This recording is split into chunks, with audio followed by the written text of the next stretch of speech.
certain degree. I hope so, because we should be live now, I think. Hello.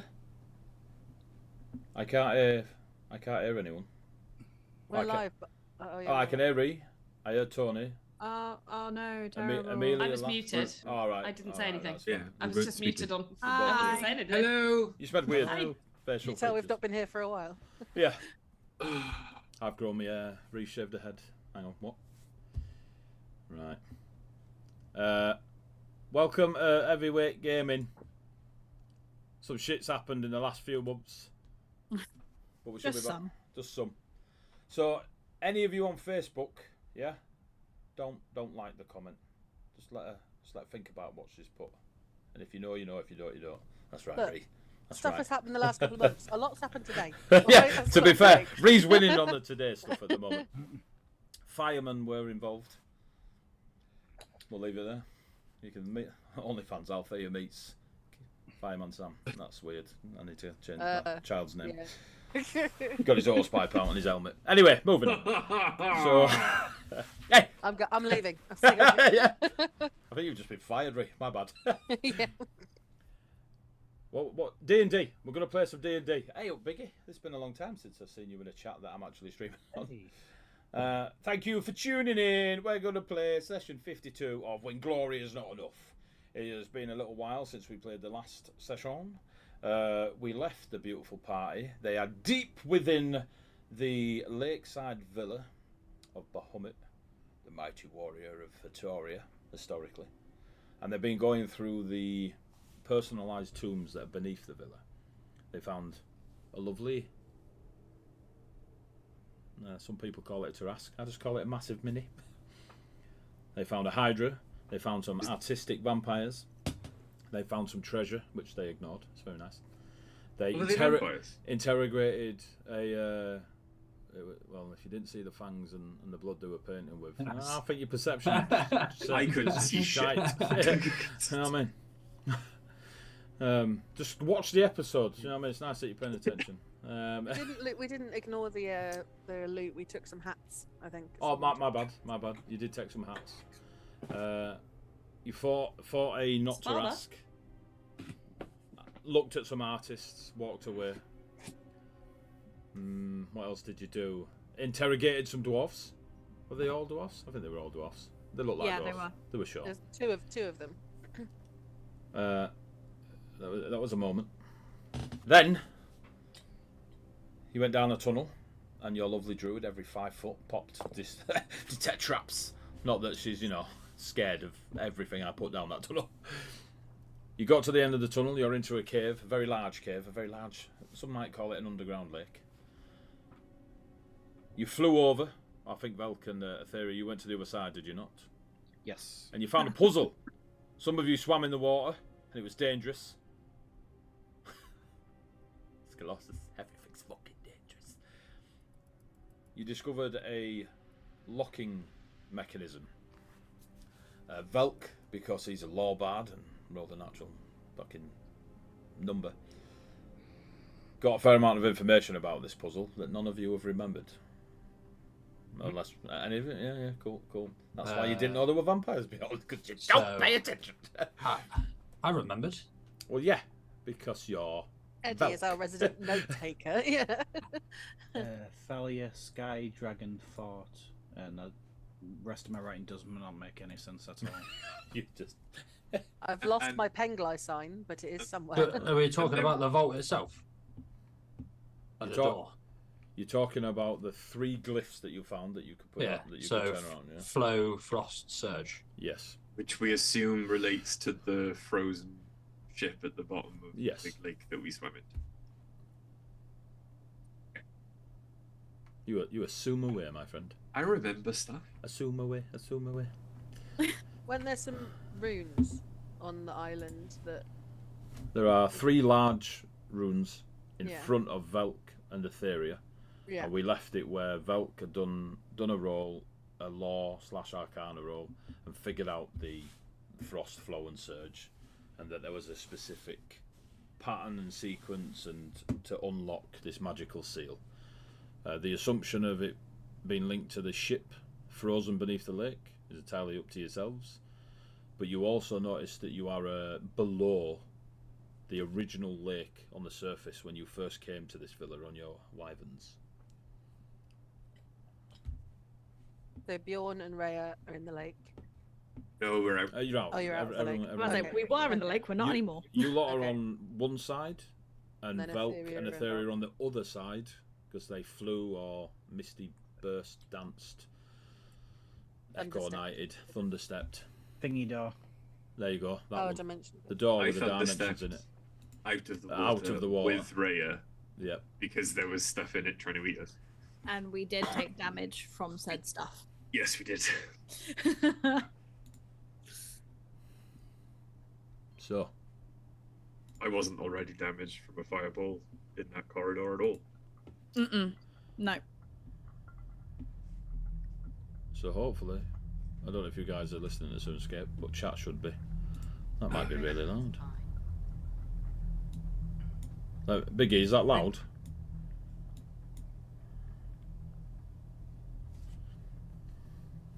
Hey, oh, I just completely skipped all the sponsors, all the charity stuff, everything. Let's just get on with it. Let's just get on with it.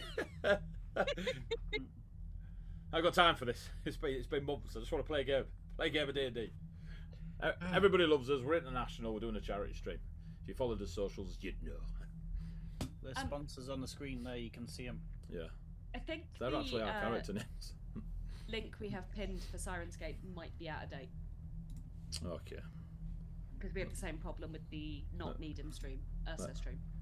Share audio, copied. It's going on Discord. Thank you. It's in the Discord. Eddie, do you want the Soundscape on Facebook? I haven't loaded it up in 17 years, so cool, we'll be fine. It's working now. Bjorn's beard is magnifique. There you go. They love your beard, Bjorn. It's attached to his nether region, so every time he nods. You know what I mean? What's wrong with everyone else's beard? It's not 9. Yeah, Tony. Rhea's So- got an awesome beard, you just can't see. Not 2 foot long. Can you hear Soundscape? Is it too loud? We're at it. It's fine. Not at all ominous. Nice one, Biggie. Cheers, pal. So, what are you doing? I've done my bit. I did it last session. Here's your puzzle. Figure it out, kids.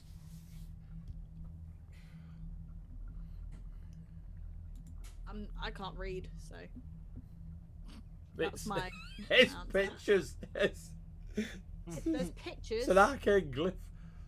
Well, I'm also on the other side of the lake, so I Like, can't that see. would have been a better answer. There we go. My go-to is I can't read. Just warm it up. It's my go-to, to be fair.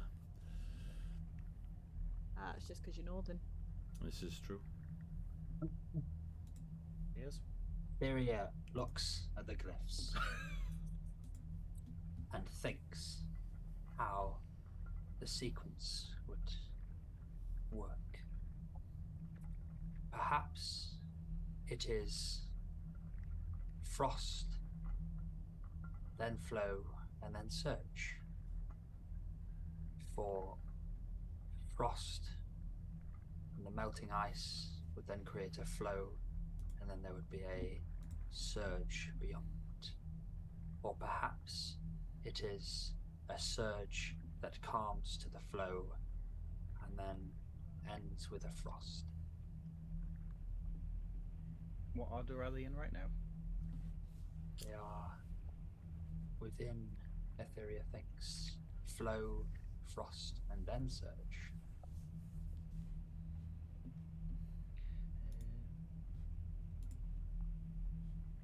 Can we move them? How do we move them? Do I touch them?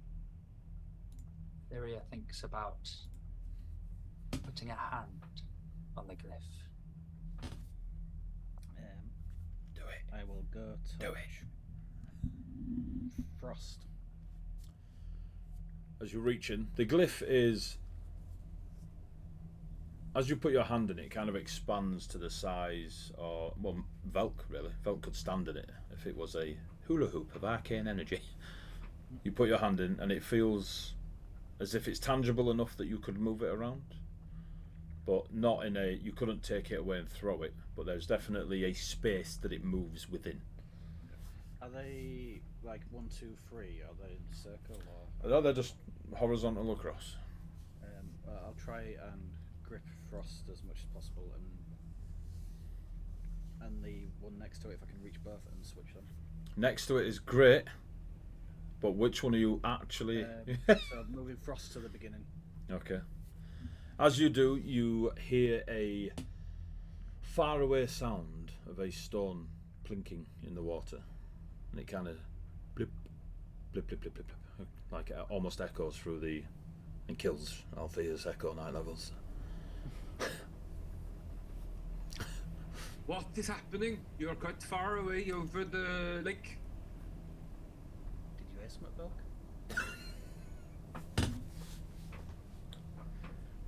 Don't know. The things. I'll grab Flow and move it to the middle. So Frost, Flow, Surge. Apparently there are things happening. You hear with each movement, you hear the plinking of stones falling into the water, and that plink ripple and echo across the. I mean, this is a gargantuan cave.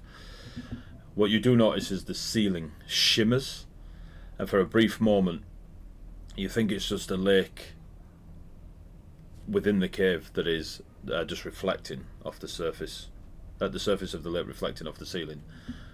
But the more and more you look at it, it is that lake from the outside, and you're looking up at the surface of that lake, almost like you are within a bubble, separating you from lake above and lake in the cave. But they feel comfortably in place, as if you've found the triangle for the triangle hole and square for the square hole. They kind of just sit nicely, almost sink, as if there was a U-shaped holder for them. But they don't do anything other than that. They react to your presence, they react to your touch and your movement. They expand quite largely, so you kind of have to step back and move. Crossing over, they allow you to cross over. They glow a bit more, like a faint blue light. But they don't react aggressively or anything as you shift them. And as they fall into place, can you give me a charisma save, please? Why do I have to do this roll? Because you are a sorcerer. Sort of. Not a very good one. Charisma save. Yes. Come on, Toy. 11. Bearing in mind I've got +9. Oh! What? Really, you know, at this point, none of us would begrudge you just lying. Like, we would all understand.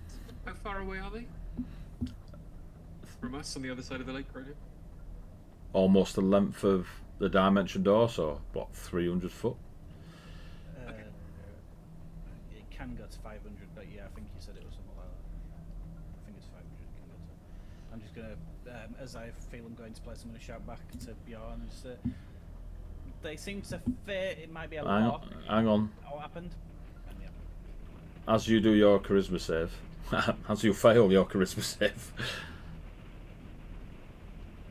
you Start shouting out, but you disappear. so. But Where you find yourself, Tony, or Etheria, sorry,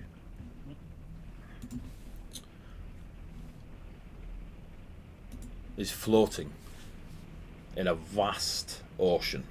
No land in sight. But what you do notice is massive creatures in the distance.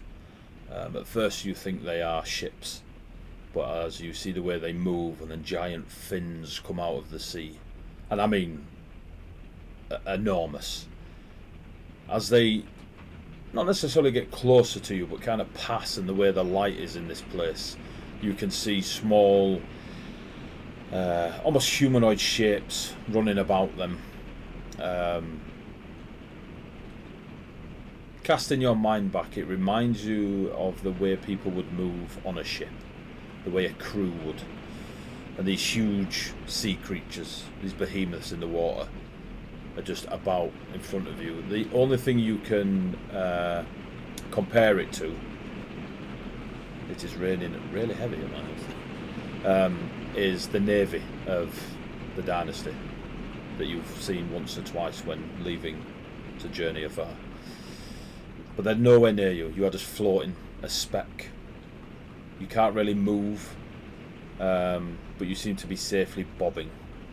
The air you breathe is fresh, cold, different to what you've experienced before when near the oceans and the seas. Less so.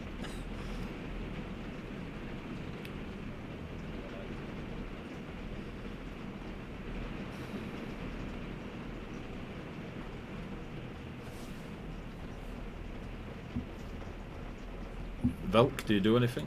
I'll come back to your theory. Oh, can you hear the rain? I can't do aught about that. No, I can't hear. Biggie can. I think that might be Sirenscape.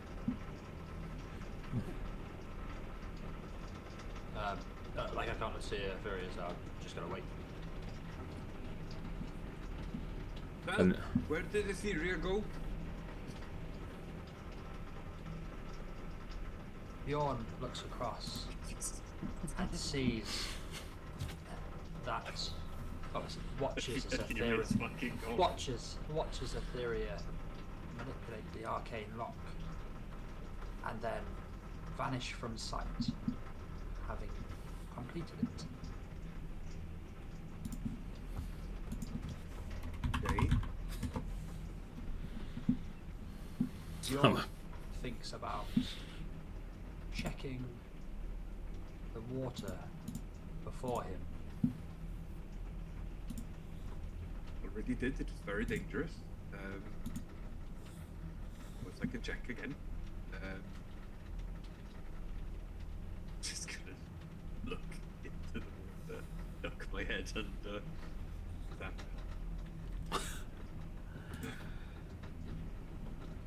As soon as you put your face in the water, the first thing you think of is the tundras of home. Those Arctic winds that come down from the mountains when there's not so much the seasons that you see in some of the central areas of Colossus. Viconia there's a lot of snow, even when it's good old sunny times. But the temperature change definitely lets you know when the colder seasons are ahead, and it feels like that. It feels like a heavy frost. Even though you are of a constitution of those of the dead, this still feels very, very cold for you. But there doesn't seem to be a freezing of water or ice appearing. But when you take your head out of the water, you see from where you're standing, the first glyph, the one on the left is where you're looking, so the one that Etheria would have moved as frost. That one stands out to you as if the cold water has given you insight, and it kind of just hums with a blue light, but the other two don't. Velk, you don't see the humming of light. Neither does anyone else. Okay, I'm not going to swim. But I will. In fact, before I go over there, does anyone want to come with me? Looking at Sure. FaZe and Althea, I can take one with you. I can walk across the water if we're going to the other side. Be a bit dangerous. There are things in it. I'll run. Yes. Okay. Althea, do you want Otherwise, to? how is Althea going to get there? Let's Althea, think do you want this to through. come across the water? Unmute yourself, and then you can answer. Sure, the skepticism.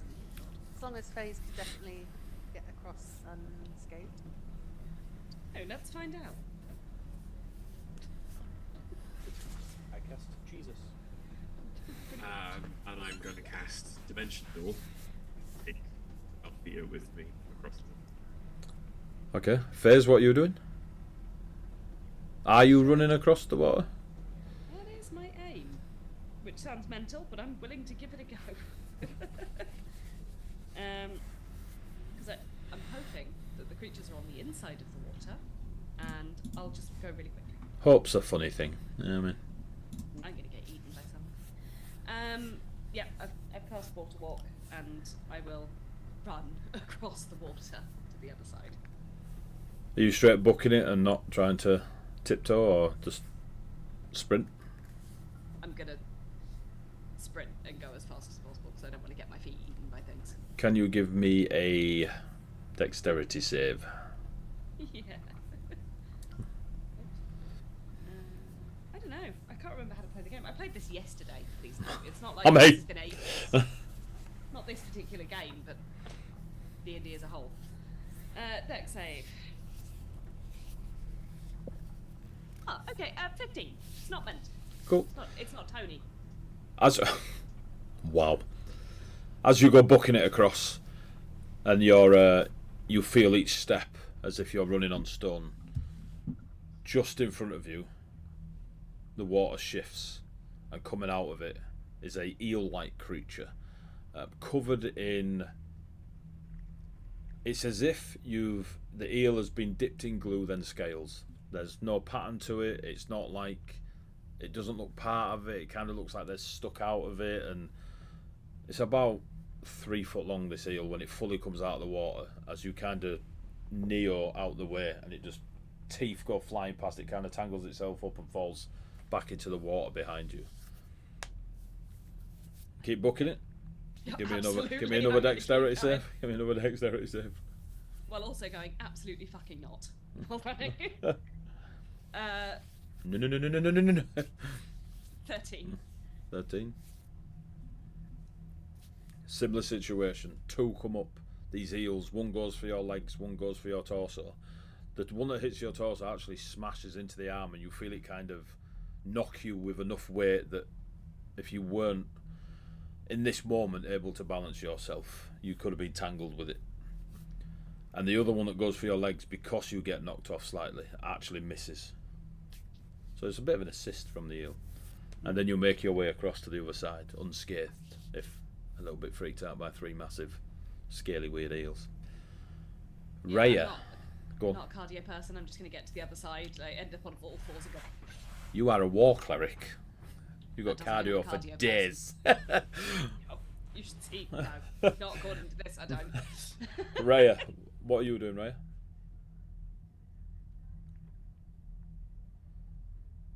Cool, Raya's dead. Hannah?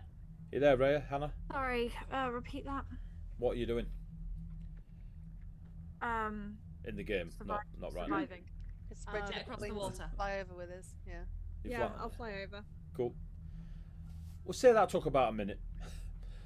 As you all get over there, Etheria, as you're kind of bobbing around, not necessarily held, like you're not just static bobbing, but you don't feel you'd be able to swim anywhere. Mm-hmm. You disappear from that watery place and appear back where you were, stood with your hands out in the glyphs. Your left hand in the one that is frost is freezing, like frostburn freezing, and it is glowing bright blue. Beyond, you land. Just as you land, you kind of look at the glyphs, and Etheria apparates back into existence. Viria thinks about how the frost is melting faster. So therefore it would be frost that would cause a surge, and a surge that would settle into a flow.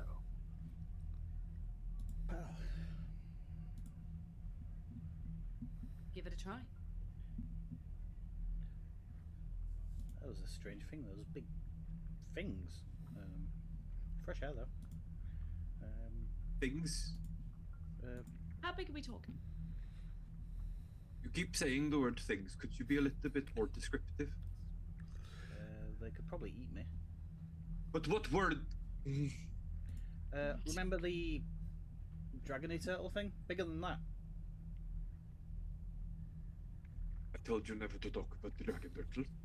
Well, you didn't like the word things either. Were It's true. they fish? Were they lizards? Were they birds? Dragons? Fish, whales, sharks, things. They were fish Okay. whales. Marine life. Yeah, fish whales. Fish Narrows whale it down sharks. slightly. Colossal marine life. That one. Yeah. While I'm saying this, I'll switch to the other two, flow and surge. They don't move. Huh. They remain as frost flow surge. Huh. But they feel loose in their holdings, but like twist loose, not lift up and down loose. I'm going to try and shape some water off me and try and put a flow through the flow. Flow through the flow. Yep. As you cast the spell, the water goes into the flowing glyph, and a bit like a water wheel, but one of those, you know, where you know, the 2p machines, you drop them in and it bounces through and goes out. The water does that. It kind of flows in and out of the glyph and around and up, and almost as if the glyph itself was made of a hollow tube. The water that you create and put into the glyph starts to spin it, and you can see it mark out the glyph itself. And it is one that you recognise associated with frost spells or spells that take advantage of the cold. Any of you that are of an arcane flavour that have ever seen a ray of frost or a cone of cold or ice storm, anything like that, this glyph reminds you of similar, and the flowing glyph just starts to spin. Give me a perception check, everyone except Etheria. Can I use my Eldritch Sight? That's Just the detect detect magic. magic, yeah. So you got the so Velk, you did detect magic last time, didn't you? I think you did detect magic and then did your Arcana roll. There is a conjuration around the glyph, like area, like it's an aura rather than specific on the glyphs. There is evocation. The banishment trap has gone, so that's no longer zinging.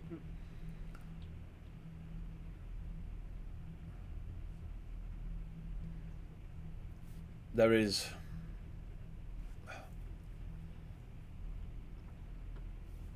it's like you detect it in your periphery rather than straight ahead, causing you to look like trying to pinpoint where it is, but it is, you're kind of in it.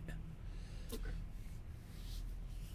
Perception. And it's not more specific to each glyph or anything. It's not like It's just, one is evocation, yeah. one is, okay. You just feel like you've stepped into a cloud of conjuration and evocation. So, perception checks, please. Althea. 22. Is that right? 12. Velk.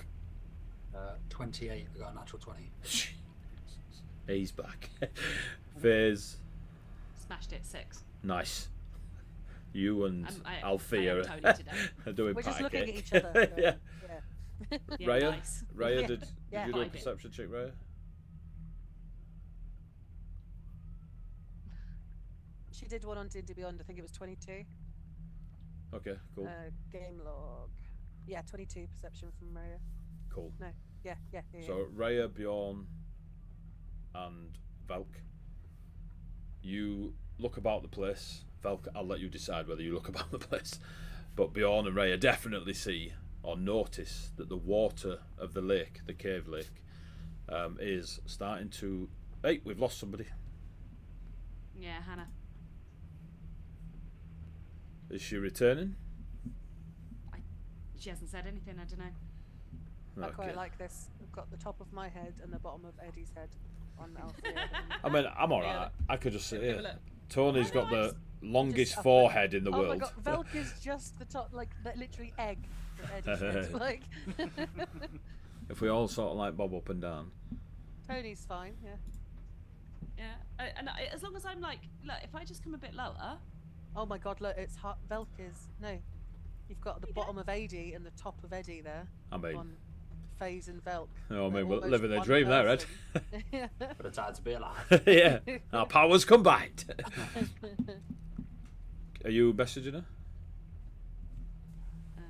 Just in if she needs the night to herself, I can rearrange the cameras. If she's coming back, I don't want to touch them. let me hang on. Where's the bottom of my face gone? It's gone away. But yeah, it's classified. Okay. On the battle map somewhere. It's on the battle map somewhere. Getting an ass whooping off the dragon you've just released. Yeah. Because Remy is... Well, where is Remy? I don't know. Somewhere with Wolfbearer. There was so much more I should have said at the start of the session. I've texted her. I'll see what she says now. While we wait, check out our sponsors. Loki Battle Mats. If you want maps, well, go check them out. Serenscape, good music. You can hear it right now. Crafted Campaigns, sexy minis. In fact, go check out Crafted Campaigns. Is Spark here? No? Well, he'll have to plug it himself. You just said that twice. You were like, actually, no, seriously, go and check them out because. Yeah, just go check out Crafted Campaigns. He's done some minis for a new show, and I can't remember the name of the show. For a barbarian size D12% discount, use the code HEAVY at checkout. Wow, you see the passion in that man's voice. Eh? Who Same else? time I Remembered deli- it. Coyote I Grey. delivered it last night. Yeah, Coyote Grey. Excellent chibi artwork on Roll20. Oh, Raya's back. That might mess up the cameras. She's a moment. not back on here. She just came she's back in the back Zoom. on Yeah, she just came back in the Zoom. And everyone's still in the same place. Yay! Yeah. You good? Yeah, sorry, internet. It's just not being great. Apparently, the rain is a bit too heavy. Shocking, isn't it? Raining too hard in Birmingham. You want to Woohoo. shut the Internet's window broken. near your router? You can't get your router wet. You should shut your sunroof. Fucking router. Router. Jesus Christ. Right. Is that a tool for wood? Yeah. I've used it many times. You knew what I meant. You noticed, so Bjorn, Velk, and Raya, you notice that the lake itself within the cave starts to swirl. Not at any great speed, just shift in an unnatural pattern. Love it. And you see in the surface of the water 7 shimmers. You can't work out if they're objects, if they are actually here, or if it's just a trick of the eye, or the way the water's moving. Do any of them reflect the position that we know the ship was below the water? The ship takes up the majority of the bottom of the lake, yeah. Okay. Okay.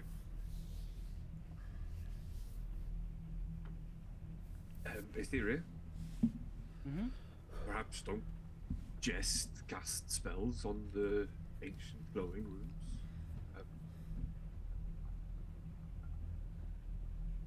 I don't know. It seems to have done something. It's better than just standing here like lemons waiting for something to happen. What is a lemon? Yellow. You're a lemon. Is it this fruit? It amazes me we've never made it to, celebrity status. It's a lemon. You're a lemon. I'm sticking with it. Is it the fruit that grows in colder climates? Yeah, You're a lemon. it is in Colossus. Should pay more attention. Arctic. You know, Arctic lemon. the winter lemons when the lemons come in when the frost falls. The Vemons. That is definitely my new band, the Winter Lemons. The winter lemons. Got the winter rose and the winter lemon now. There we go. There you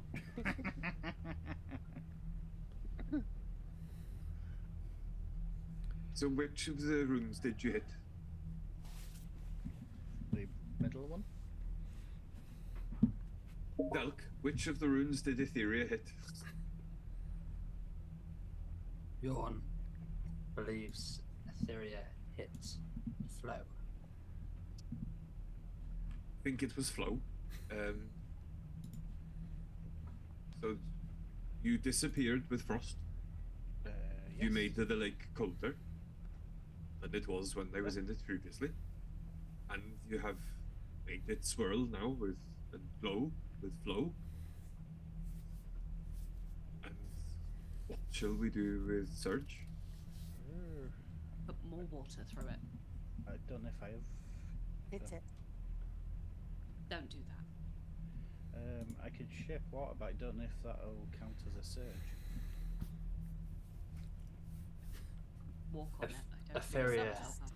Etheria got- thinks about how a surge represents a surge of power. We've got a big lake. Like, we don't have to use water magic. Could I not just? Like, Cup of water and just launch it on. I like your Yeah. thinking out there. just You trying could to be just- involved. Pump I think- magic into it. I think a surge of magic makes more sense. I think Velk's probably onto something. Velk usually is onto something. Eldritch Blast. It goes straight through the glyph. And at what? At Surge. At It the- goes straight through the glyph and hits the stonework behind. Right, now should we try the cup of water idea? Hang on. Um, Hang on. I was just gonna say, can I cast Create Water, please? If you want. So you Yeah. There's loads right there. you create I think it's a few gallons of water and it just kind of hovers there.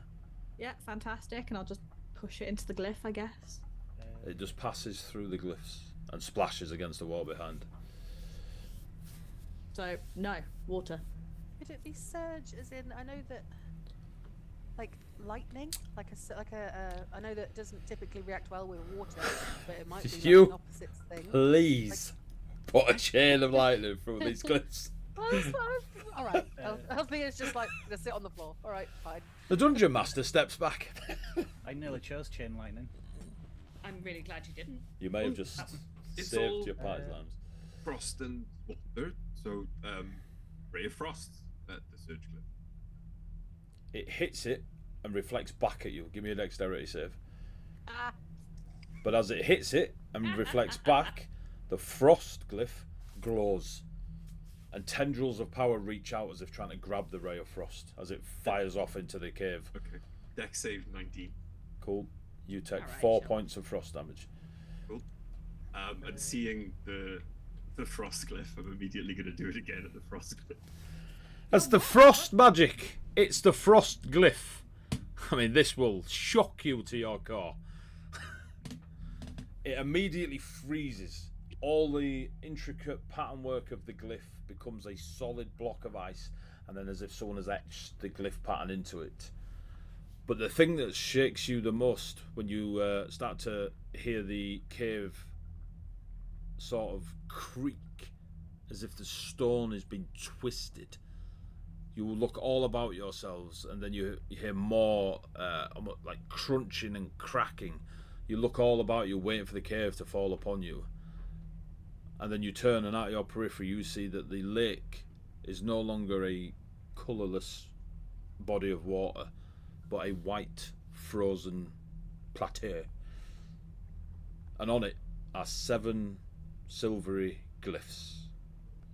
Each maybe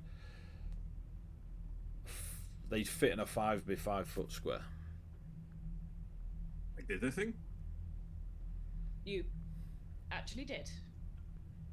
Etheria, did you remove your hand before it was blasted with the ray of frost? Oh, I hope so. Yeah, I would have done because That's all right, that's all I need. Rhea poured some water through it. Yeah. That's all I need, Etheria. It's a bit of honesty. That's all I need. Yeah, The I wouldn't have- I'd tried it and then. The flowing glyph Mhm. spins faster. And as it spins faster, the silvery glyphs on the now ice lake start to move around in a circular motion, as if they are following the speed of the flow of the glyph in front of you. Do we still want to try and get the surge one going? lightning. We have any lightning? Does anyone have the ability to do any kind of lightning? Do we want to do that? I think a surge is probably a mistake around this much water. I can do lightning, but it's kind of random. What about the 7 glyphs on the lake? Should we not look at those, maybe?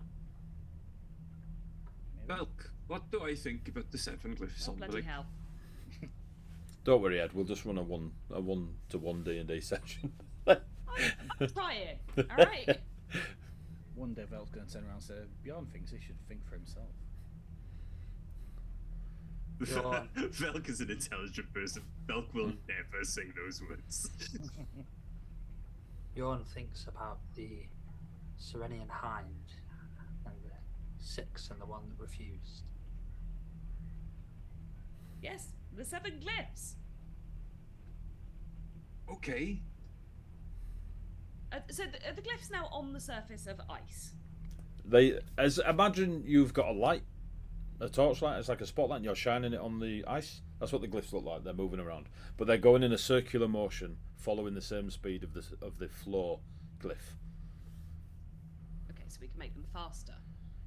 That could be the putting more surge. water By through? spinning that glyph could be the surge. Well, if Or Rhea lightning.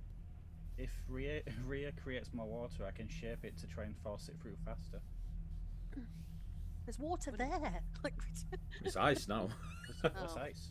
It's what is technically ice but cold water? All right, Sophocles. He's a random made-up philosopher in Colossus.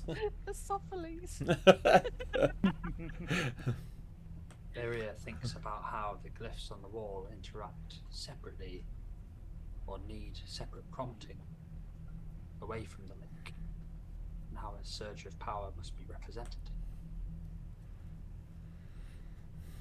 Go on, Etheria, think that one through. Okay.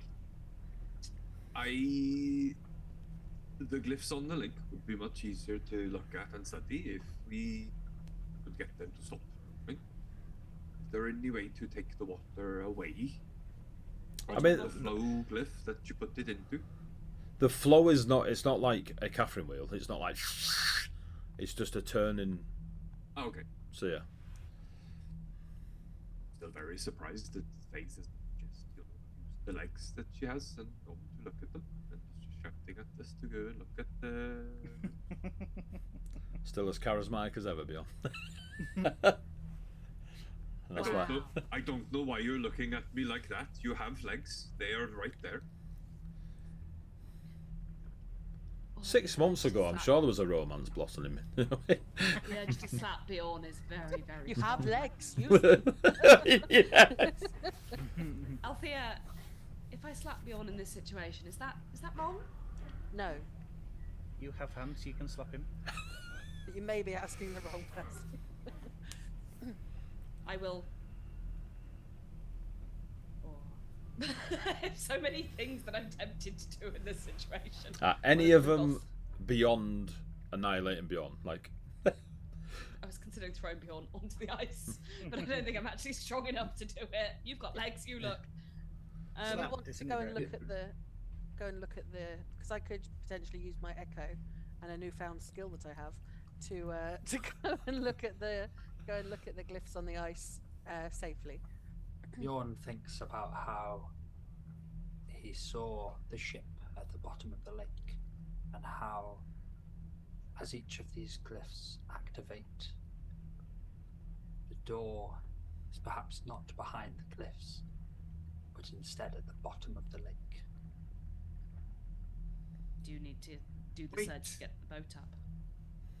I'm going to grab the last glyph and I'm going to try and expend a 3rd level spell slot just to send raw magic in. If I need to, I'll cast a chaos spell through it. Theria thinks in particular about Talia, the Sky Trident, who captained the ship. does Etheria think that before they put the chaos bolt through, or after? We really hope before. Depends how fast Velk said that. I would assume as you approach, hand extended, magic apparating and manifested in the palm of your scaly hand. I will try and send raw magic through it, but possibly in the shape of a haste spell. I don't have much air magic on. No. So you Wait, put. I have. Sorry. Haste is the closest I can get to that kind of stuff. You just tell me what you're putting into it. A level 3 haste. Cool. Bjorn, what were you about to do or not do? The ship is frozen. There is a frost rune. It froze the lake when we froze it. What if we heated it up? But you want Yes, to melt the let's frost. boil Yes. the ship. No, but to melt the frost, the ship may then, once we search, simply push it to the top. As the be honest. haste takes hold on the surge glyph, it glows so bright that it reminds you of a summer's day and not a cloud in the sky as you look up, and there is nothing but blue for miles and miles and miles. The 7 glyphs on the lake spin so fast they look like a single silver circle, and then they immediately halt. 6 of them remain silver, bright and vibrant, now stationary on the surface of the lake, and the 7th one is in a broken state. Did you need to do that 6 more times? The No. frost, 6 of us. the frost glyph remains frozen. The surge glyph is now beaming bright, and the floor is gone back to its slow turning self. Nothing can be moved. Everything feels locked in place of these glyphs. The only thing that now appears to be different, bar a frozen lake, is the 6 silver glyphs and the broken one, perfectly in a circle.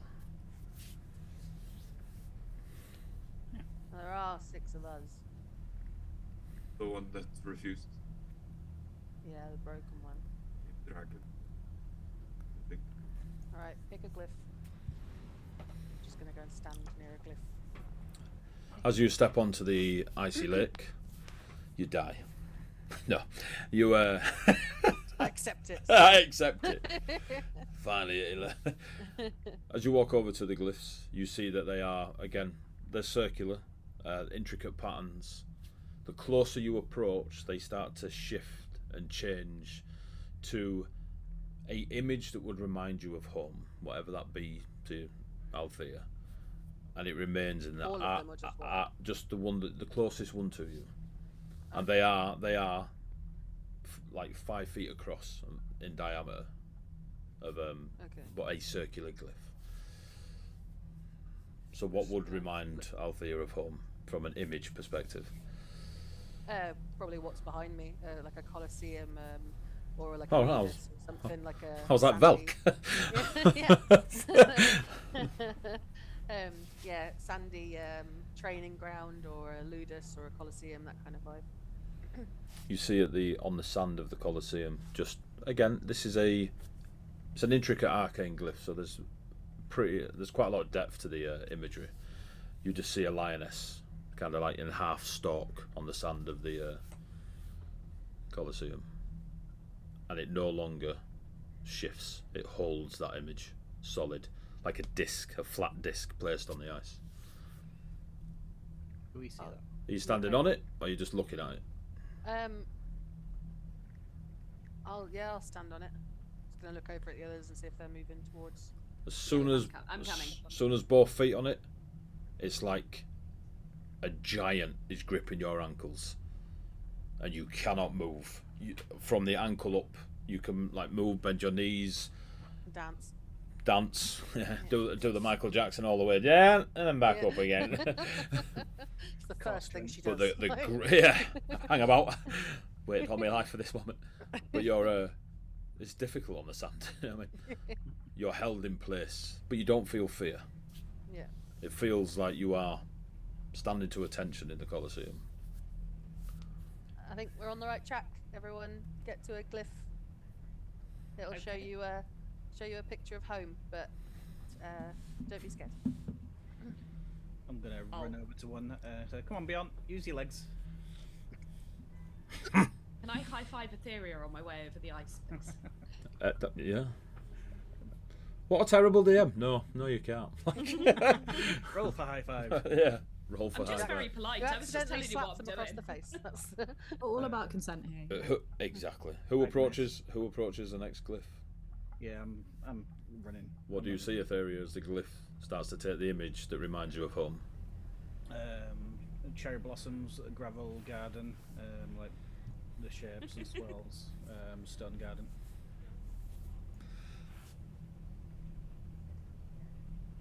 You see somebody sat within the garden, and it reminds you of her. Who's next? Again, I'll you go. feel that giant like vice grip. Sorry, was that you, Raya? Face. Did Raya say she was going next or Faiz? No, it was face. It was Faiz. Okay, I Fez. high-fived Etheria, so I figure I'd have been. Cool. As you approach the glyph, what image do you see? Probably just the streets of Ravenholm, like quite sort of Gothic architecture and that sort of thing, and the Starry Night. but Van probably Goof. sort of the Cleric's Temple of the Red Lady behind. The temple you see within the imagery, you see in the archway to like the doorway. There is an attempt at making droplets falling from the archway, and sat upon the roof. There's a slight coppery red tinge to the cloak they wear in this disc that's on the floor, on the ice. I'll stand on the disc. Again, you feel that giant-like grip of your ankles. Rhea, what reminds you of home as you approach? Like a dense thick forest where you kind of see like the shore peeking out through the back of it, with like a slight sandy beach to it. Among the forest, you see what seems to have been shaped like a wolf, and sat on its like haunches at the back. You see you're unsure, but maybe a crow, like a large bird. Not like eagle large, just a large domestic bird, like what? Well, it's a pigeon. It's a pigeon with a machete. But Awesome, I've got the best vision out of all of them. yeah. The bird on the wolf, for some reason, reminds you of yourself. Cool. Bjorn. Kebab house. And lemon. A small cabin in tundra at the foothills of the mountains of Draconia. Probably surrounded by people that look vaguely like the people in the cabin with me. Bjorn's mum. Bjorn's mum. MILF. Jesus. Well, it was the Rhino Massacre. Yeah. Velk, is Yeah. the Rhino Massacre? Yeah. Yeah. You see a little rhino hanging out back of your mum. No. Out the back of the cabin. At the back of the cabin, you see a warrior woman chopping wood. Probably pissed off about the smite, but you know, we don't talk about that. There are 2 discs left. One is the broken one. One is silvery and shining. Velk's the only one not on a disc. But if you Wolfbear and I. Wolfbearers stayed with Remy. Did he say? Yeah. Yeah. Time to think, kids. This was the true puzzle all along. It just you lot. Get on the last one. Lightning bolt. He's not the last one either, is he? You learnt what Velk was. Velk's storytelling. I mean, I can make a echo, but that's not another person. Who else is here? Where are you? Where are you? You Show wee, yourself. you wee shite. Fucking dwarf assassin jumps out. Well, now you're all in place. This will be an advantage to strike.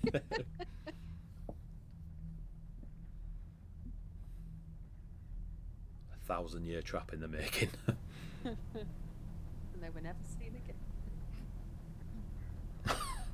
I love you, Kelly. Well, can you get on the other one? Just to see what happens. Awesome. Gonna frustrate the fuck out of you, but Vog just stands and smiles. Yes! If I could move, I'd pick you up and put you on it. Right? Althea's like. Velk stands 3 inches just out of range. Just like that. Smiling. Okay. Should I try with an echo just to see if it needs something on it? Yes. See what happens. Okay. I'm gonna do Echo avatar, which means I summon my Echo, but I transfer my consciousness to it. So my eyes roll back, I'm blinded and deafened, and I am now in the consciousness of my Echo. This is my new thing. So basically, I can- Mercer went, familiars are shit, I know what I'll do. Yeah, I can exist this way for 10 minutes. I am immune to all conditions, and I can be 1,000 feet away from my body without dropping this. You're immune to what? All conditions. Is your body immune to all conditions? The Echo is immune to all conditions. My body isn't. So Yeah, I'm just cool. a sitting duck, blinding and Yeah, blinded cool. and Yeah, deafened. I care not for the echo. Yeah. I'm going for the meat sack. You know what I mean? But so yeah, I just go sort of limp and then open my eyes in my Echo. What does my Echo look like? Oh, That's I'm what about to happens tell to you. Althea with her legs fixed to the thing. That's literally. You take 1 point of bludgeoning damage. You Okay. find yourself, except for Velk, looking up at the rest of them, Althea. Oh no. What have you meant? What the rest of you see stood on the disc, but moving freely. Does the echo move around, or is it stationary? If I move it, I can move it. You can yeah. move it, It's, so it's yeah. just another. You don't feel the grip on your ankles like you did in your actual body. But what the rest of you see is what appears to be a dwarf. Her hair is jet black, to the point where Etheria, you've seen this, where they run like a black oil through their hair in the dynasty to make it like it is a practice that does not allow light to pass through the hair, so the tradition goes. This dwarf's hair is jet black, braided super tight. There's maybe 20 braids all about them, just come to shoulder height. She has no moustache, but her burner's come down into a long beard that stops here, and there's a bit of gap here. Full on mutton chops. Again, jet black, nicely combed, quite pristine looking. Covered, their robes are like. It all looks very, very well made and deliberate, but there's a chaotic nature to it. Like there's just the hood doesn't sit perfectly on the shoulder. It's like if she was to put it up, this bit would be tight to the scalp. This bit's a bit baggy. It's like the hood's been. It's kind of asymmetrical all over. There's a heavy bunch of robing over one shoulder and down the arm, whereas this bit's got less of the bunching. Similar to if you were to put a big Jedi robe on and then start, pulling rope everywhere, and it'd be like up here, down here, stuff like this. I know you all know about fucking ropes, right? Nice. So yeah, you just get that bunching up of material, but it just looks deliberate, as if they've purchased it like that. There doesn't seem to be a weapon on them, and they just stand there confidently staring out at you lot, while Althea is limp. But it does not seem to take hold on the disc. It's not working. Bjorn, do you That's want me the to dwarf. braid your hair like that, or? I'm actually doing that to myself. It's only for special occasions. Next like idea. what? about this Festivals disc? and things. I don't have any ideas. I'm. Well, you want to go and tell Wolfbearer what he thinks of this situation? Oh, I'm not glued down now, right? Your So echo's it's my not, no. Echo. Right, Velk, come here. Run around the circle. Yeah, chase Velk around. Althea. Try and play. Althea, what if it hurts him? What, getting on the disc? Because he's not supposed to be part of this. What if it hurts him? Who else? Who else kissed me? Wolfbearer and Remy! But there's only one. There is one No. silver and one broken. The one that refused. This Were is. we meant to I bring them tried, others? Eddie, mate. I tried, man. I could message Wolfbearer. How long will it take him to get it? Not that long, actually. Down the It tunnel. We It had di- a long rest after I spoke to my mount, didn't we? You rested up in where you fought the Yeah. Tarask. Yeah. I can And the message trip Wolfbearer. here was, it was a decent trek, but it's not miles and miles and miles. Don't forget, to get here, Raya was using magic to look for traps and such. Yeah. So it's a decent trek, but they're not 4 Yeah. days away. Could we get a dragon down here, or is that going to be? That's your biggest That's hurdle. the problem, isn't it? Yeah. Which is why Remy stayed with why Wolfbearer stayed with Remy in the first place. Yeah, but if we need them here, I don't think we need Remy. We need Wolfbearer. He's got the coin. The heroes think about who holds the coins. yeah, you're right, Etheria. Wolfbearer's got the coin. The party thinks about 6 coins of gold and 1 of wood. Remy's is the wooden coin, so the one that refused. So he doesn't. Are we saying that he doesn't need to be here because he can't stand on the disc, and we couldn't get a dragon in here anyway? So There's enough space for Remy in here. It's just the tunnel here is not enough space for him. That one's not glowing, right? No. So possibly it's not broken. necessary, but we Yeah. need. The party thinks back to what the wooden coin represents. The party thinks about the representation of the one that was not meant to be. The one that was not meant to be a hero. that's Velk then. Velk's the one that refused. He's refusing to get on The the disc. party thinks about who holds the coins. Genuinely, Ed, I don't remember who's got the Etheria, coins, just to be send the clear. message to Wolfbearer. We've got the coins, and The then party thinks about how Wolfbearer holds a gold coin and how Remy holds a wooden coin and doesn't believe that he is a hero. I think at this point, Felt probably couldn't be clearer. We do need both. of them. I am Indeed. absolutely dying here. Like, Etheria, send up, the mate. goddamn message. Send the message. We need Wolfbearer to stand on the shiny one, and we need Remy to put at least 1 foot on the dim one. I hope he's learned to polymorph. Let's. in the last Fingers 35 crossed. seconds. He might have a polymorph potion somewhere on this. but it's Might have a broken. wand. I don't think. Might I have a don't think we polymorph need- wand somewhere. We don't need Remy. I don't think it's broken. Althea thinks about how Magali Volta was a farmer and was not meant to be a mighty hero, and how Remy is but an alchemist and also does not believe that he is a mighty hero. No, I'm not saying. I agree that he should have the coin, but does he need to come here and stand on the thing because it's Hmm. broken? Don't we have a wand of polymorph somewhere? No, you didn't pick it up. You chose a hat. Goes the armor. The The armour, sorry. details are fuzzy, but that's not far off. Yeah, close enough. No. I picked it up, but I didn't have it. I gave it to Velk. Oh, you gave it to someone else who might be the same height as Velk, and you put it in a bag. You give it to a monkey. You gave it to a monkey. You gave. Yeah. I'm. But going we all know the monkey was Velk. I think they have separate compartments in this fucking bag that they can't go into when they're not like.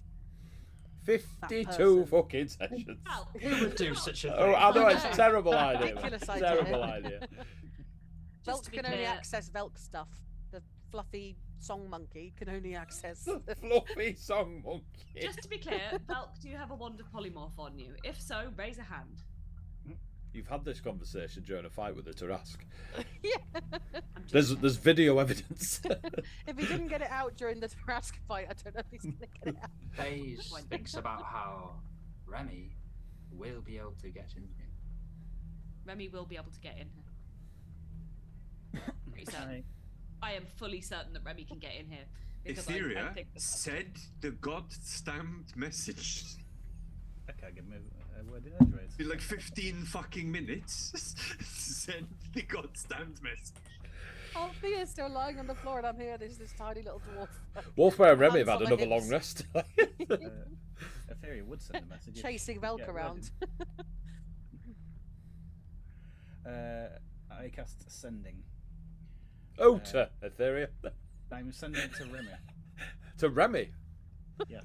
Alright, that's not the way I thought it was going. Okay. Remy, Oh? can you please get Reggie? here? We need you as the sixth. There's a tight corridor, so I'm not sure how. Bring Wolfbearer. Wolfbearer may help. As they're saying that, I'll head back over towards where the corridor is. As I'm in to gonna look follow up him. it or to walk down it? To walk down. I'm following him as my dwarf. I hate Mercer. It's ruined my life. You hear, but can I reply? You can on sending, can't you? You can reply to this message. How many words? 25? 25 or 26. One of them. It's definitely 25. Probably is. Yes, you're correct. Does Remy know 25 words? You'd know Remy if you knows asked. words. This is in his head. You don't have to speak it. I can't. I don't belong here.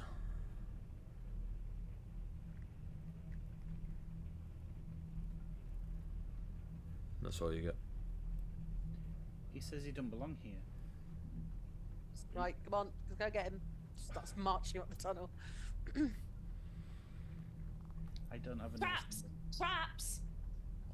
Traps! As you see, 7 spikes just slam into Velk. Oh my god! Fucking Wonder Polymorph going off all over the place. Well, Wait, where'd the fuck that one come from? Sorry. You see a dead monkey just on side, twitching. Fluffy song monkey. A fluffy song monkey. this is up to them too because I don't have another sending. In your head, Etheria. Mm-hmm. I will look after the alchemist. But we need to fly. Remy is scared. You should be. I'm coming to get him. Do I recognise it as Wolfbearer? You recognise it as... There's a draconic accent to it, I'll give you that.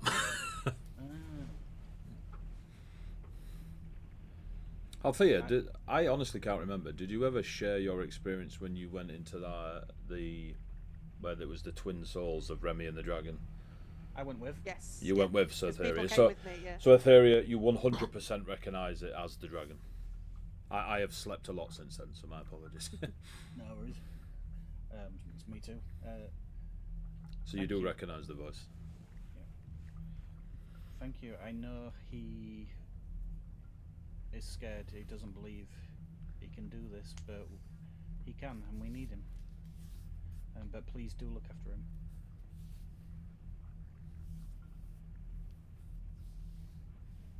Is anyone else doing anything other than remain in place?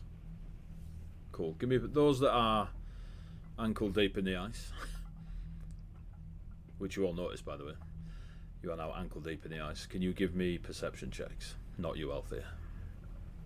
I'd expect that. A bit super disadvantage. 24. Well, goddamn.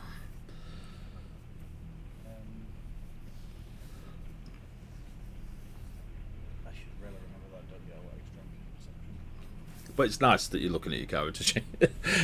30. 30? The team. All right. What's that? 16 phase?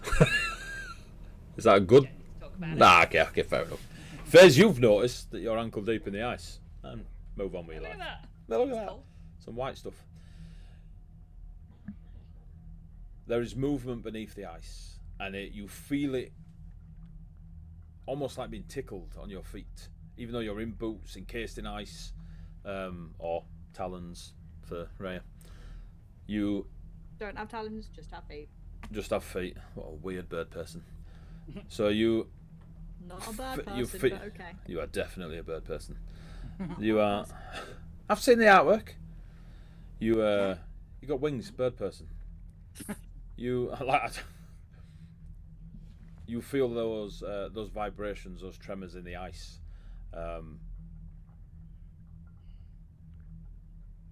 As you shift and the ice comes up to your knees now, you realise that it's not a thick layer of ice that's frozen across the top of the lake.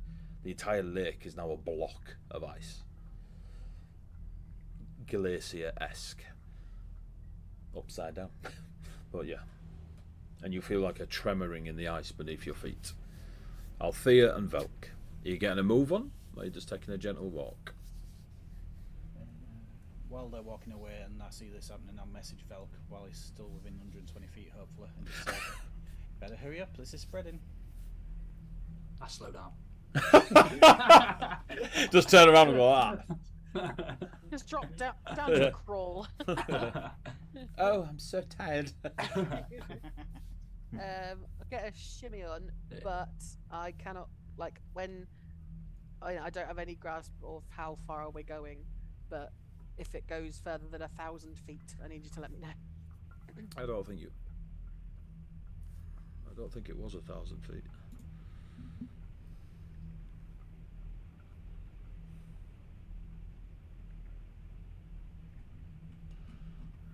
For how long it was. I think it was for a few hundred feet. I don't think it was 1,000 feet. The tunnel. 1,000 feet is what, 300 meters. So Yes, it depends- that's a long way. depends how. That's fine. I just, if we end up going further away for whatever reason or something, I need to keep an eye on it. I'm pretty sure you're in range. It was just a scary tunnel rather than a long tunnel. Yeah, that's cool. Although we could go back to the video and it'll be like it was 4 miles in the snow. So you get your shimmy on. Yeah. By the time you reach Remy and Wolfbearer, Etheria, FaZe, Rhea and Bjorn, you are waist deep in the ice.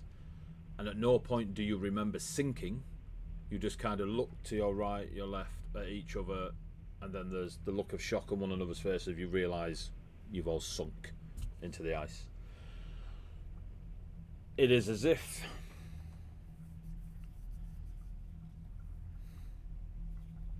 yeah, we'll get to that bit.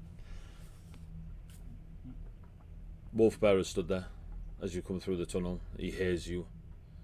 He stood there, hammer in hand, magic manifesting in the palm, ready to bring the might of the mountains upon you, and the fact that he's backed up by an enormous emerald dragon. He's feeling pretty confident right now, in case there is intruders. You step through, Wolfbearer's there. Everything okay?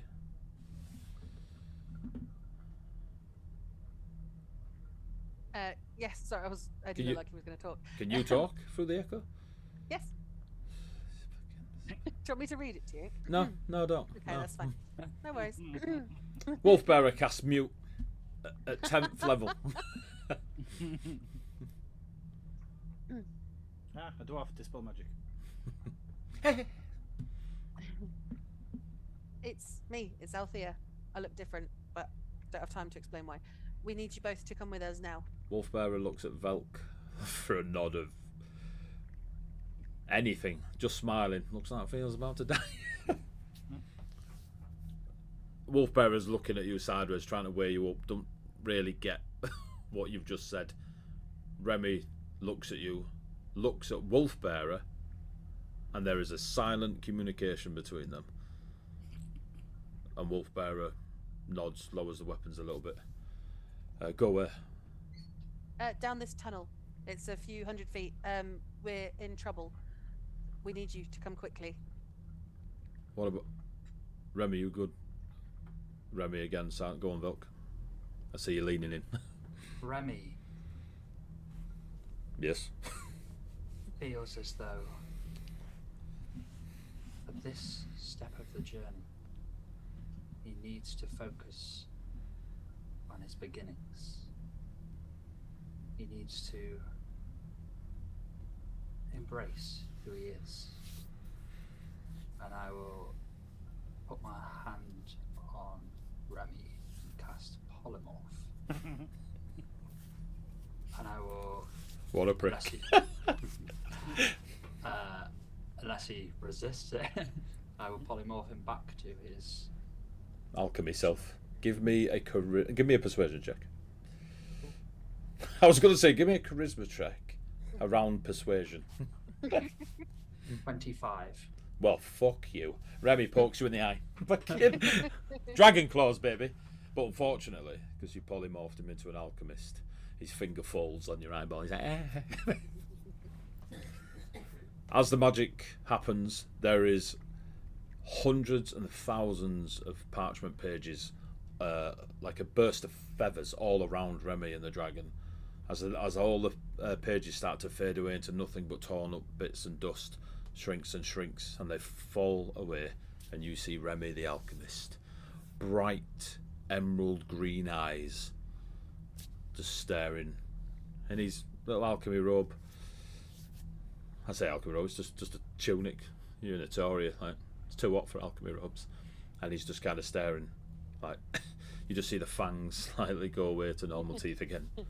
Looking at his, Remy starts checking himself, bursting into tears, and dives on Velk.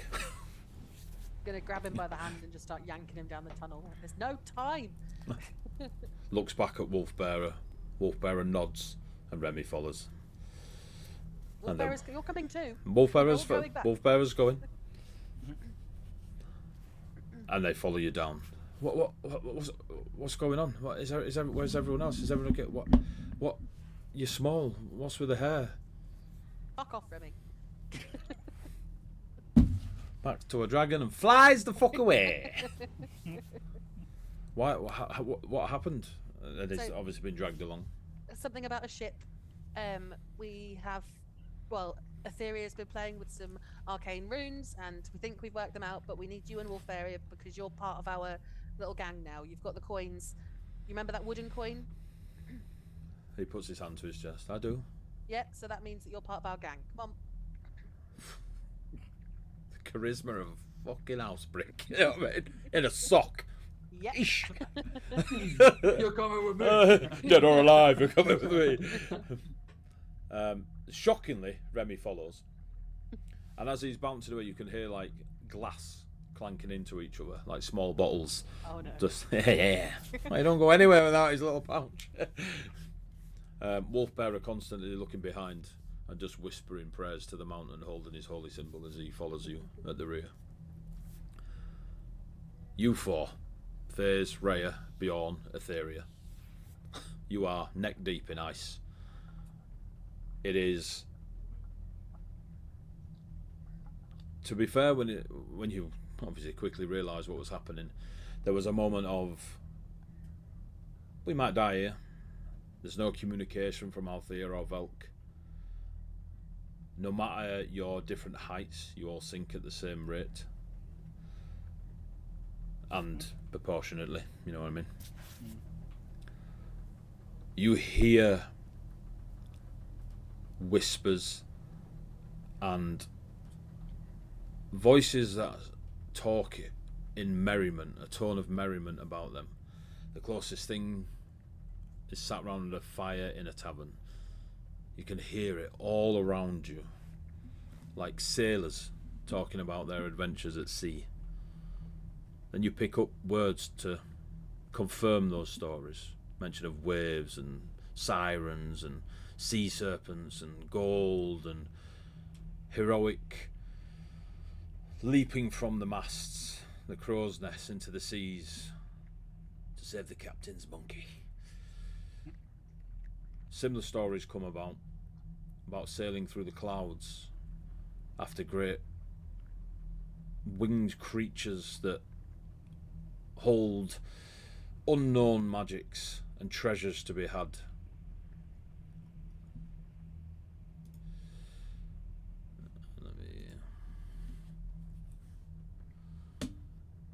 It stops the creaking and cracking of the ice just below your throats, across your shoulders and chest here.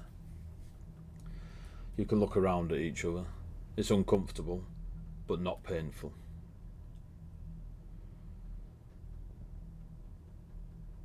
The ice starts to have veins of colour run through it. First of a pale green into a darker green of grass, and eventually going glass-like, as if there are veins of emerald running through this enormous iced lake. Coming from the tunnel, you see a small gnome, grey moustache, beaming smile. A mountain Goliath, known as Wolfbearer. The echo that Althea just summoned. A dwarf with black braids aplenty. And an alchemist, in a tunic, pair of sandals, with his bag of potions that you've known for quite a while now. Not in dragon form, but the eyes so bright, as if the perfect emeralds have been plucked and given to him for sight. You see Remy. There's a bit of a look of shock on Wolfbearer and Remy's face as they see you lot neck deep in ice. Velk might think he's shocked, but he'd never be able to tell. And Dwarven Althea, you see your friends before you neck deep in the ice. Now, before you do anything, we're going to have a break. Because I want a cup of tea. So we're going to have a quick break, guys. Hang on. If you're still in chat, stick around. We'll be back in 10 minutes. We're going to go get a cup of tea, have a bio break, all that good stuff. Oui. And we'll see if Wolfbearer and Remy are in the gang, according to Althea. Bring your dice, kids. Back in a sec. Bye-bye.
So this, hello, we're back. God, hello. Right, we're back. Right, just a quick one. See if people are still listening before we carry on with this lot.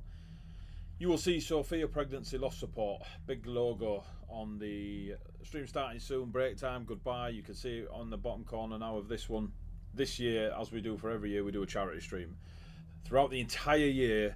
Starting now, 4 months in. We've been raising money for Sophia. We are currently £330 donated. We're doing a week long in July again. It will be a new party. They will essentially do a week long one shot. Ree's in it, Hannah's in it, and some other nerds that we know, but we'll introduce them as we go. There will be there are prizes. Yeah, exactly. Like Biggie's in it. Biggie's in it. Look at it, yeah. I stand by what Big I man. say. He's essentially Biggie's essentially paid his way in. Yeah, he's bought his way onto the He's out of uni, but you know he gets to play D&D. So Biggie's in it, Pidge is in it. If you follow Pidge Ahoy. Good friend of mine Jay's in it, super nerd. Katie, fucking hell. That she's gonna kill me. Yeah, so. And Katie, another good friend of mine, who is a super nerd, and she's going to be amazing. You're going to love watching her for 5 days. Cause absolute chaos, which Eddie can attest. But so yeah, that'd be super cool. We've got some one shots happening, D&D one shots. Maybe a couple of Mass Effects, Cyberpunk, that sort of stuff. We're going to do some 24-hour one shots also to raise for the same charity, and essentially raise right through until the new year, and then add it all up, see what we've got. And that'll be our charity done for the year. So yeah, so if you can donate, please do. If you can't, just go to. I think there's is there a thing? Is there a thing? Boom! There you go. There is. Just go follow that link. Throw some money out if you can. There'll be more and more stuff happening as we stream a lot more often now. And yeah, all that good stuff. And we've got sponsors. Check them out. Socials. Can you send me remember to send me the PNG so I can take on the Sunday streams? Yeah, can do.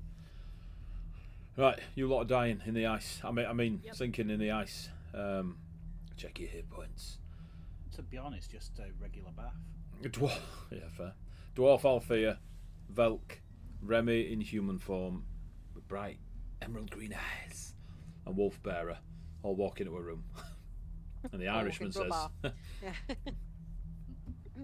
I'm going to guide Remy towards the broken disc, and I'm going to say to Velk, please sort Wolfera. As in, like, you know, let's go to the discs. Going to take Remy over to the broken disc and say, I need you to look at the disc, and for me, an image of home appeared, of Victoria, our home. And then you need to stand on the disc. As Althea is staring at herself. Oh my god. It's a lot to explain, but we're on a time crunch, and I will explain, I promise, but I need you to trust me right now in this moment and just look. What do you see? He takes the words, and you can see the confusion in his beautiful eyes. You can see the confusion. Give me an insight check. Oh god. As he looks at the disc, and it does nothing. Very insightful is our fear. +0, that's easy. Oh, 16. It's not just confusion. It's heavily weighed with sadness, doubt, insecurity, and nothing happens to the disc. Remy, look at the silver one. He looks at the silver one. It takes the shape of a mountain and a wolf upon the mountain. It's kind of soft. It's not kind of solidified like the rest. And he looks back at his, and it goes back to the arcane glyph. No picture of mountain and wolf. Remy, you are one of us. You are strong enough, and I know you constantly think that you're not.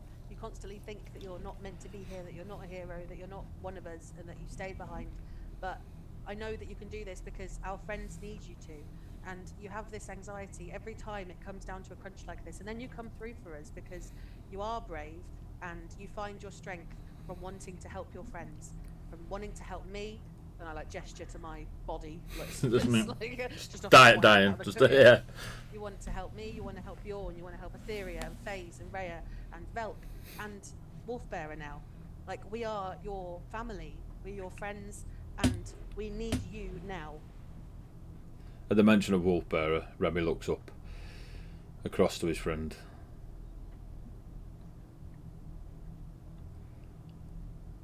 The strength comes from the dragon. It's not for me. I just drank the potion. I didn't know what it was going to do. If I can always be the dragon, then yeah, I can give you strength, and I can help you, and I can go where you need me to go. If I can get smaller sometimes.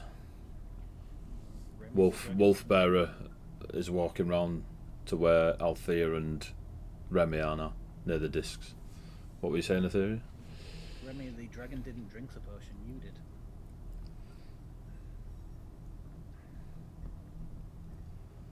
Wolfbearer puts his hand on Remy's shoulder. Can you... Those that spoke, give me a combined charisma persuasion on check. Oh, come on, dice. So Etheria and Althea. Nice odd number for me to work it out on. Ooh. Do you say persuade? I did, yes. 13. 23. Okay.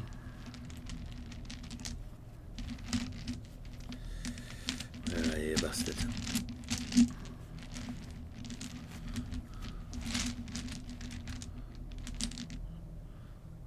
Just for you, Etheria. You see it?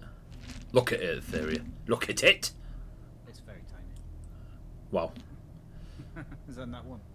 No, I haven't rolled it. I'm It's just a dice. I'm just showing you it's a pink dice. Jesus, come on, fuck it. Don't put numbers in my mouth. That's a very pretty dice.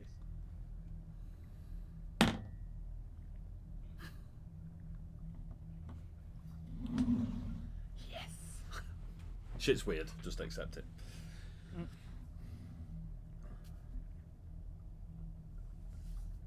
His shoulders are kind of slumped. His hand pats Wolfbearer's mighty Goliath fists. The eeny bitty dwarven lady in front of him. Wolfbearer will look to you, look at the disc, and the same imagery of the mountain and the wolf upon the mountain. And you see a large owl flying between two peaks. And Wolfbearer stands up straight, proud at the image. You're unsure why. Looks at Remy. I'll step first. And he steps onto the disc, looking at you lot sinking. And almost like an elevator, just goes down into the ice. So you're all like this at the moment. Sorry about this. Remy reacts to try and stop Wolfbearer sinking, but it's unnecessary. Just looks at your dwarven echo, Althea. Looks at the disc. And even in its broken state, you see it not necessarily fix itself, but rearrange itself, almost like Picasso-esque. And you start to see an image within it. There is a strong feminine face and long strawberry blonde hair in this image. And he steps on the disc. And also sinks. So you're all looking at each other now at shoulder height. With Velk, now the tallest one in the pie. Just starts teabagging everyone. I'm gonna look at Remy, give him a smile, and then drop my avatar, so I return to my own body, and my echo disappears. As the avatar disappears, there's a small book where the avatar was standing, and it kind of slips and slides on the ice like a hockey puck into the middle of the circle, and the pages start falling away, unfolding, going faster and faster until it's not necessarily in the centre of the book, but this is almost a notebook rather than a grand tome from a library.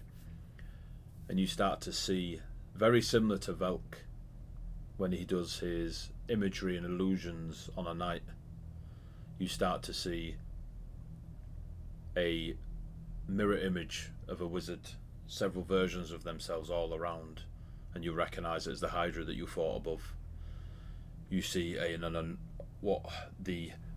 just a small, tiny illusion of this Goliath warrior with a silver drake skin over the back of their shoulders, the maw coming over the head, wielding a massive hammer, very similar to the one you saw in the sarcophagus up the way. You see an easel with parchment laying on it, red paint across it, making images far more beautiful than what you can imagine for such a small illusion. Velk is just standing there, beaming smile. Then the book turns a page and there is a ship. And this is a small notebook, but the ship is almost projected in front of you.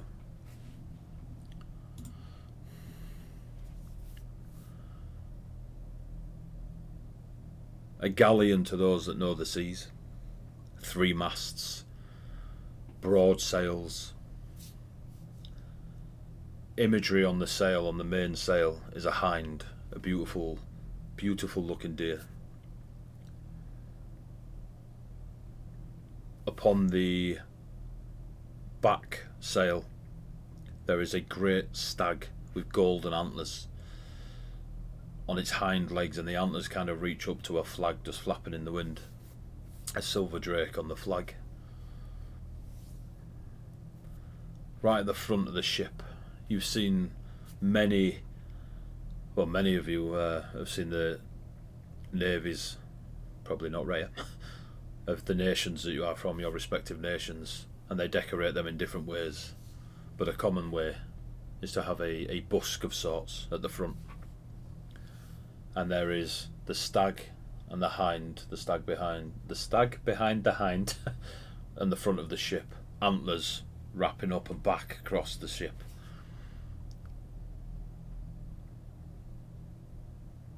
At the flanks of this ship there are beautiful paintings or imagery done of great birds with metallic feathers and bronze beaks,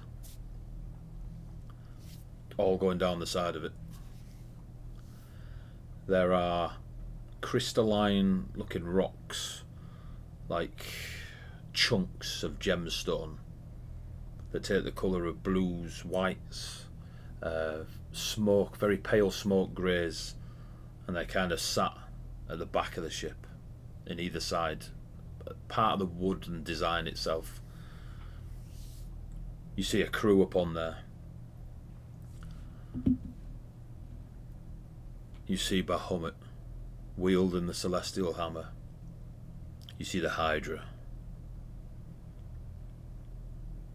You see Amanthian, the boar that apparently ran away to the forest around the mountainscape outside this villa and this tomb. And then you see the captain of the ship, Thalia, known as the Sky Trident to most. A soft melody comes from the book. No words, but you feel the story through the tune. Thalia, the Sky Trident, a child of both sea and air. A captain that sails cloud and ocean. Her ship, the Sanian Hind. Some say gifted to her by all the gods of Colossus, as an invitation that she may sail all seas, all spaces of air, and the realms in between.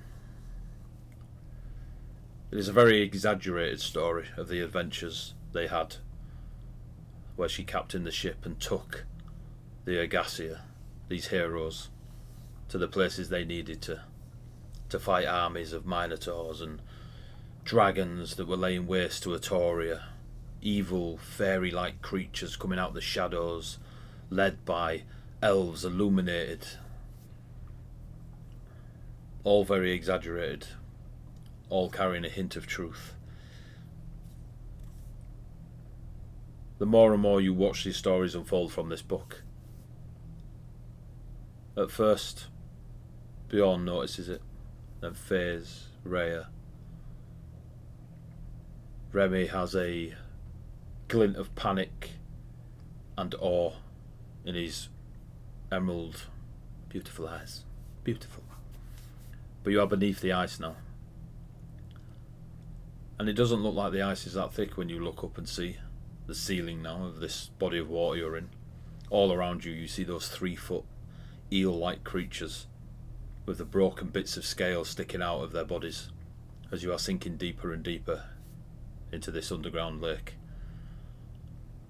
At the bottom, where Bjorn and was it Rhea earlier had seen the frozen silhouette of a ship, there is no ice, there is no encasing, there is just the ship you saw in the notebook. None of you are suffocating under the water. None of you feel the need to race to the top. The grip on your ankles is no longer there, and you kind of float as you bob, as you sink deeper and deeper towards this ship. It takes a moment to realise you're not sinking at all, but the ship is coming towards you. First the mast, as it goes past, crashes through the ice. Chunks of it break and start to sink deeper in the lake as the deck catches you all and brings you out of the ice, up onto the surface of this lake, as if you are among the Arctic circles, all the ice kind of floating out of your way. In front of the ship, like a curtain of, like a waterfall parted, you see streams of water coming through the ceiling now. You see commotion on what was originally thought to be the ceiling of the cave to be actually the surface of the Great Lake outside this villa that you approached on your wyverns. The ship starts to move gently through, pushed by a supernatural force. The glow in the cave is bright. These giant gemstones wedged into the side of the ship ignite with some inner arcane power, some elemental force, as the ship makes its way towards this curtain of water pulled aside.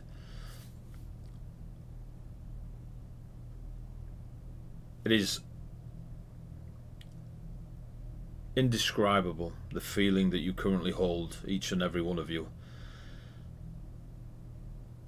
You are coming from beneath the depth of a lake into a wall of water beyond this curtain.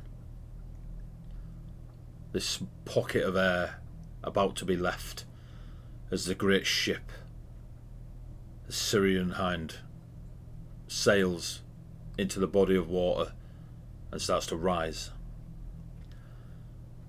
As you pass through this curtain of water into the lake above, that is where you start to feel the supernatural elements of the cave leave you, and you all start to feel the tightness in your chest, except Bjorn. The ship goes up and up and up, breaks the surface of the huge lake that you witnessed as you were flying in round the mountain, or mountains, on your wyverns. This massive 3-mast galleon breaks the water. You all gulp in the air, surprised that it is actually air you're breathing. You look around, the sun is high in the sky. You are on the western side of Atoria, the mountains just to your east and to the north. You look behind you and you see the villa just perched up where it had been built at the edge of the lake. Water sifts away from the ship. The deck is clear, still wet from the rising out of the lake, as you all stand on the deck of the Syrian Hind, the wheel at the back, begging one of you to take hold of it. I'm gonna run. It's mine! The sails are out. There is a pristineness to the ship. It doesn't look like it's been beneath the waters for however long the tales have said. But when you look over the edge, the ship is out of the water by maybe 6 feet. Just enough. And is essentially hovering above the water. And you see the raging elemental power within these two giant gemstones wedged into the sides, just battling one another within. Then the light goes from the gemstones. The ship bounces, crashes into the water. You all steady yourselves, realise that you are free to roll, grab onto what you need to, help one another, just as the shake of the ship finishes. And you all look towards Remy. And he's no longer there. All that is left is his tunic, his sandals, and a potions bag. Quickly looking around to the skies, you see no emerald dragon flying away. And none of you realise when it happened, but for whatever reason, Remy is not on the deck of that ship. What do you do? Like to roll to cry. Nat 20. Wolfbearer, did you see where Remy went?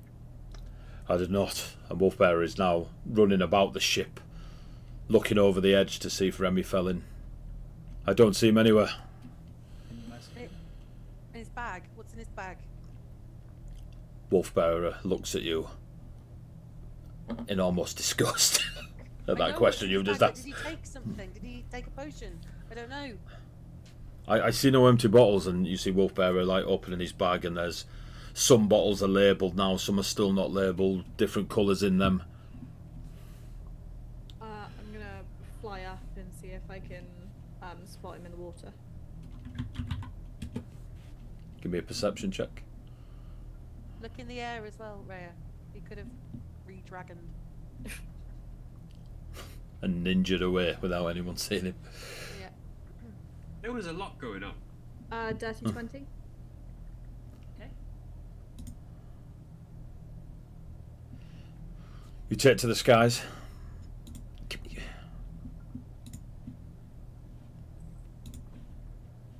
Alright, come on, Sirenscape. Thanks for the features. Get on with it. Okay. Okay.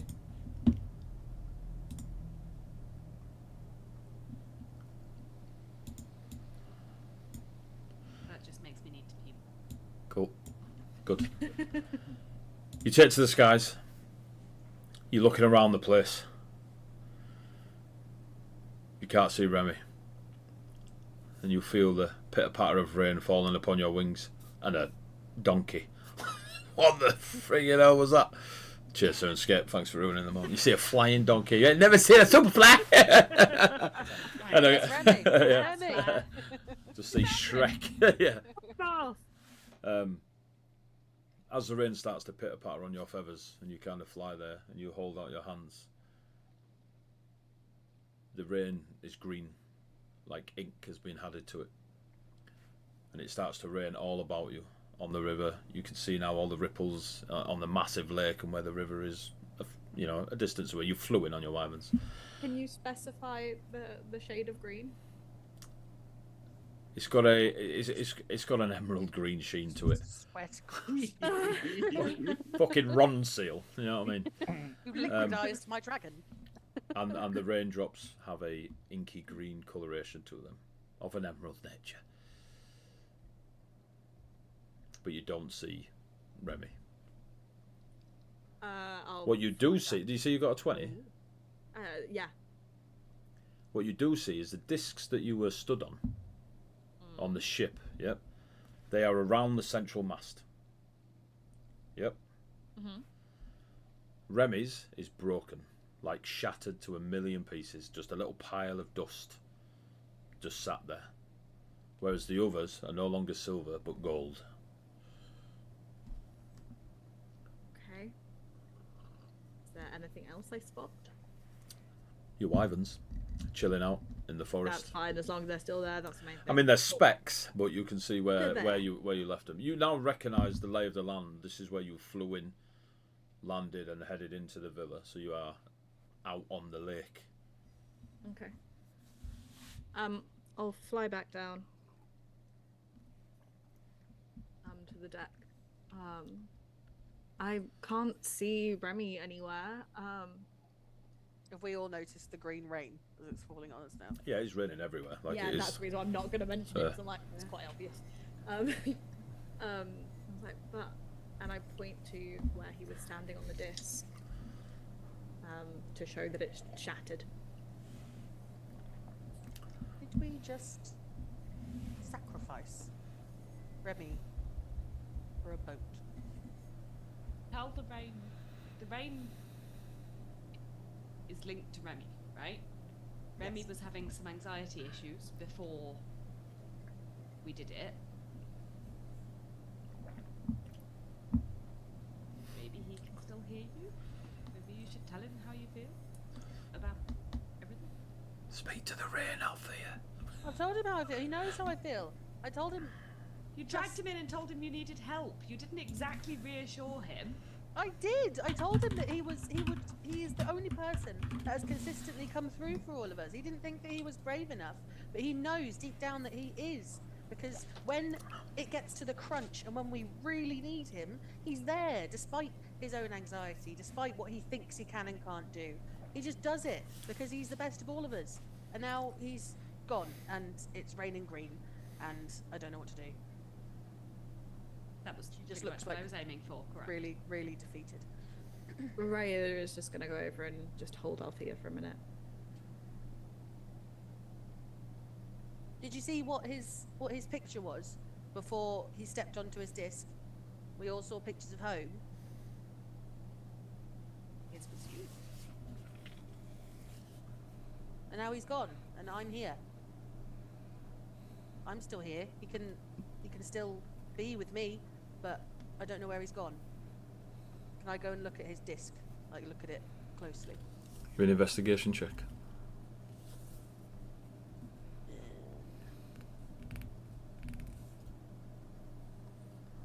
Seven. It's pretty in a ruined state. Does it look broken like it did before he stepped on it? Like split into pieces, or different broken?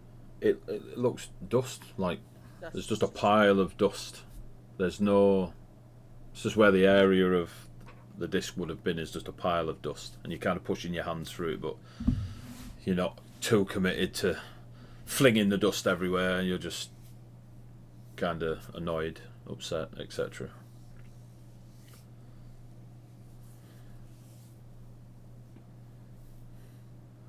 Who would be closest to Althea in this moment? Raya was hugging me. Give me a perception check, Raya.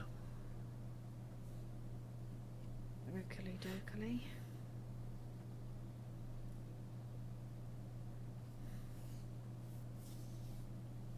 $15. As Althea goes gung-ho into the where Remy's disc is, and she's flinging the just now wet mulch, something substantial with a bit of sustenance kind of gets flicked across the deck. Doesn't really roll, just kind of like bounces and lands. You see a wooden coin, maybe 5 feet from Althea. I'll stoop down to pick it up. As I'm you not pick, doing it sneakily. I'm just. as you stoop and pick it up, on one side there is like a child's attempt at a draconic creature. On the other side, a similar attempt at a wolf-like creature.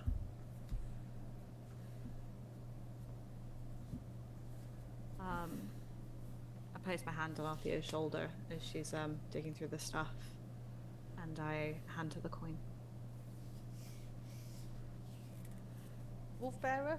What's this? He's drawn a wolf and a dragon on his coin. I don't know. I only just met him. Remy was just a matter of circumstance. He's a good kid. Is what like holds his hand out to the rain. This is new to me. There is definitely a bond. At least I thought it was Remy. Maybe the dragon just gestures at the coin. It is tradition among the mountains to carve things for memories and such.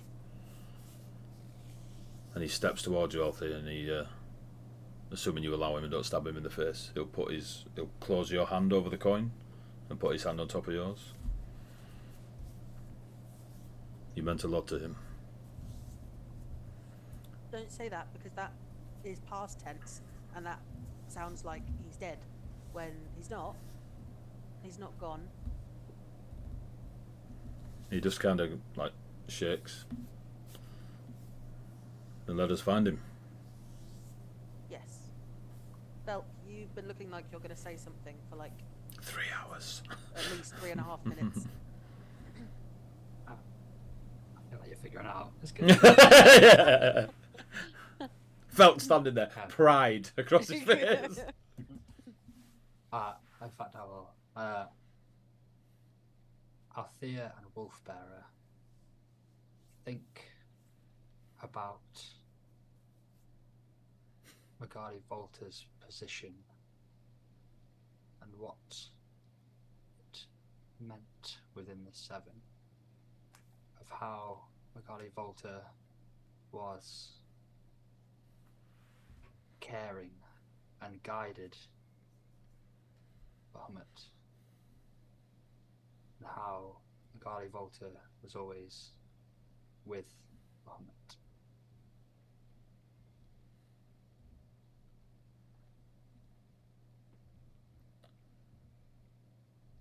Does he do that all the time?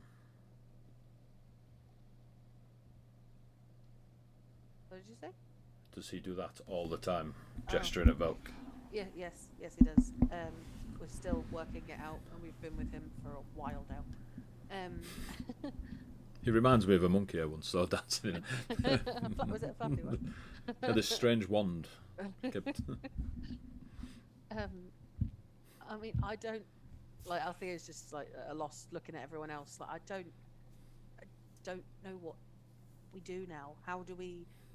It's raining emerald green like Remy's dragon scales, and there's a coin with a crudely drawn wolf and a dragon on it, and Velk is talking about how Magali Volta wasn't always with Bahamut, but he was always with Bahamut, and I don't... Is Remy gone? Is he only going to be there when we need him? I don't... The dragon said he'd look after him. Maybe wherever he is, he needs to learn to accept himself. Velk is actually looking proud. Is Velk doing that right now? No, that's Eddie. No, it's not That's Eddie. Eddie. Yeah. How Velk's does left the that building. explain this rain? What is this? What is this a symbol of? This inky green... Maybe to show that he's not actually gone. He's still around you and nourishing you. Water nourishes the earth, and you grounded him. So But all then- he could do was nourish you back. But he needs to come back. I don't like this. The rain never goes forever. It Yeah, always all comes the back. time.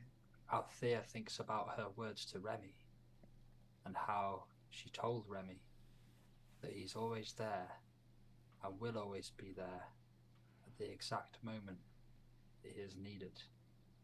And she thinks about the story of the Seven and how stories throughout history have a habit of repeating themselves.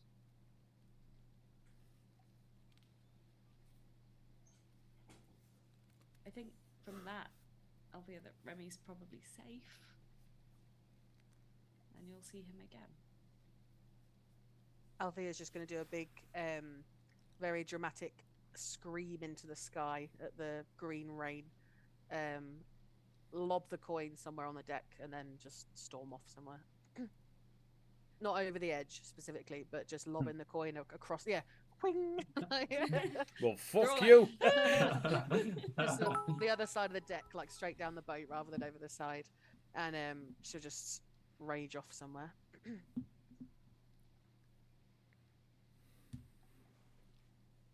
This appears to be a terrible moment to correct Althea. On what? What did you want to correct on?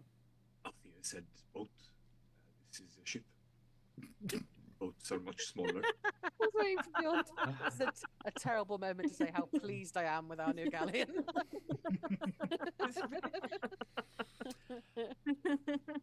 Althea. Yeah, there's just a knife that comes from the direction that Althea. I think But, that's fine. Bjorn's head. Is this ours now? Well, I don't think it belongs to anyone else, and I think we've taken some roles in a story. Okay. For that, we probably need. Do you know how to unfurl the sails? And Do I look like I've ever sailed a boat? you take that rope over there, and untie it, and Use your you might legs. need- Well, no, I will be steering the boat because you Oh, will don't you? know Oh, how. oh. Because you don't know how to sail. Rhea just flies up to the crow's nest. Nice. I saw them do it on the other. They did it on the other ship. They just turn it. Raya, you fly up to the crow's nest, yeah? Oh, yeah. As you land in the crow's nest, Oh. there is a humanoid. Looks Dwarvish assassiny. look, yeah.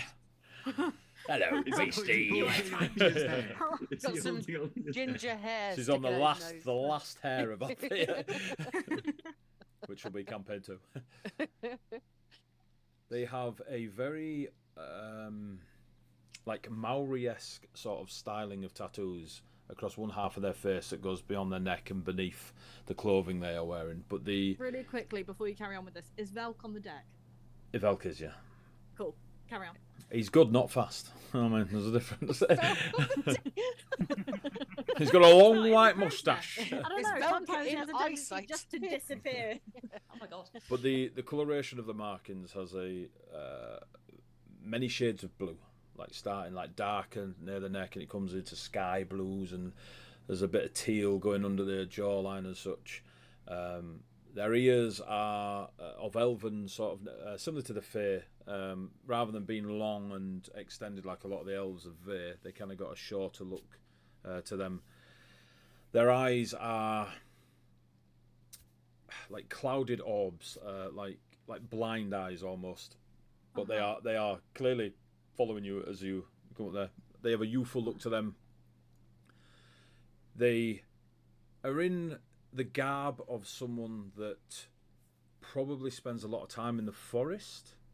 But what you notice about the green garb that they wear, there is like kelp and seaweed sort of textures to it underneath some of the shoulder bits and that. They could definitely, actually, they've got a sea druid-esque feel to them. You are of their sort of ilk. You understand that immediate connection when you get there. They are very youthful. Sat next to them, and there's reasons for this, and I love it. Welcome to Colossus. There is a silhouette, pure black, separate from this person. And it appears you have interrupted a conversation between this youngster and a shadow creature. Just We met like an undersea Peter Pan. you What's going on? 100% have. Not gonna lie.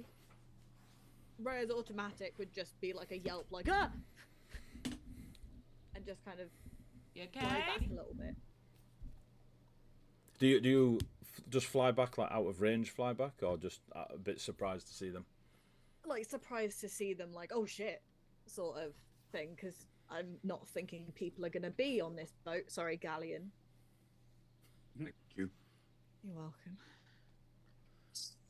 The shadow creature jumps up onto the edge of the like the large ball that is the crow's nest, and just is very feline-like the way they're on the edge. Is it almost like 2D? No, they have substance. They're a 3D person. Have you made your own Echo Knight? Is this what you're telling me? Okay. My Shadow Knight kick fuck out of your Echo Knight. Okay. But this shadow creature is, they have sustenance. They are a physical being. Okay. That's fine. I wasn't sure if it was like 2D. No, like, it's not actually Peter Pan Shadow. You around. Just check it. Yeah.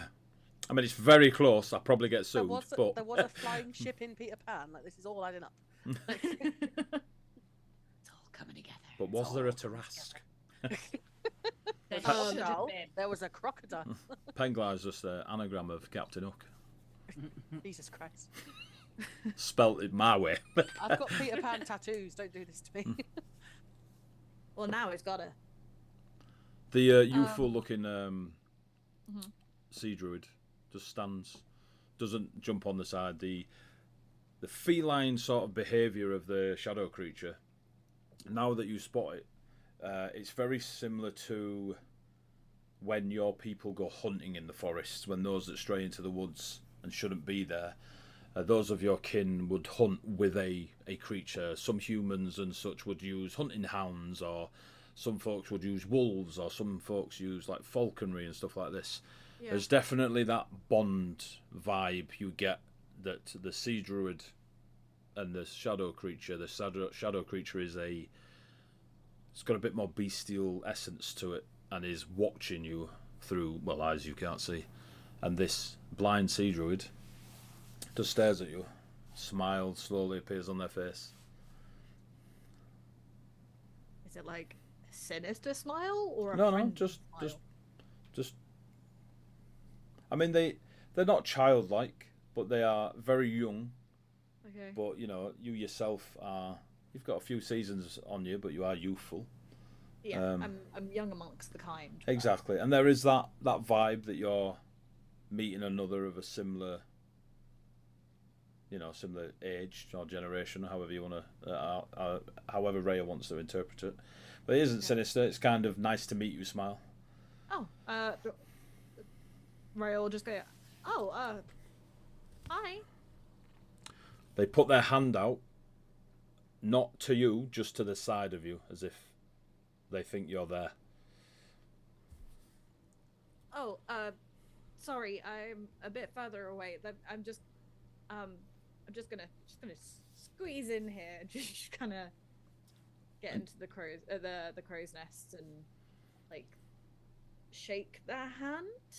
They shake it like vigorously, like almost you vibrating around the place.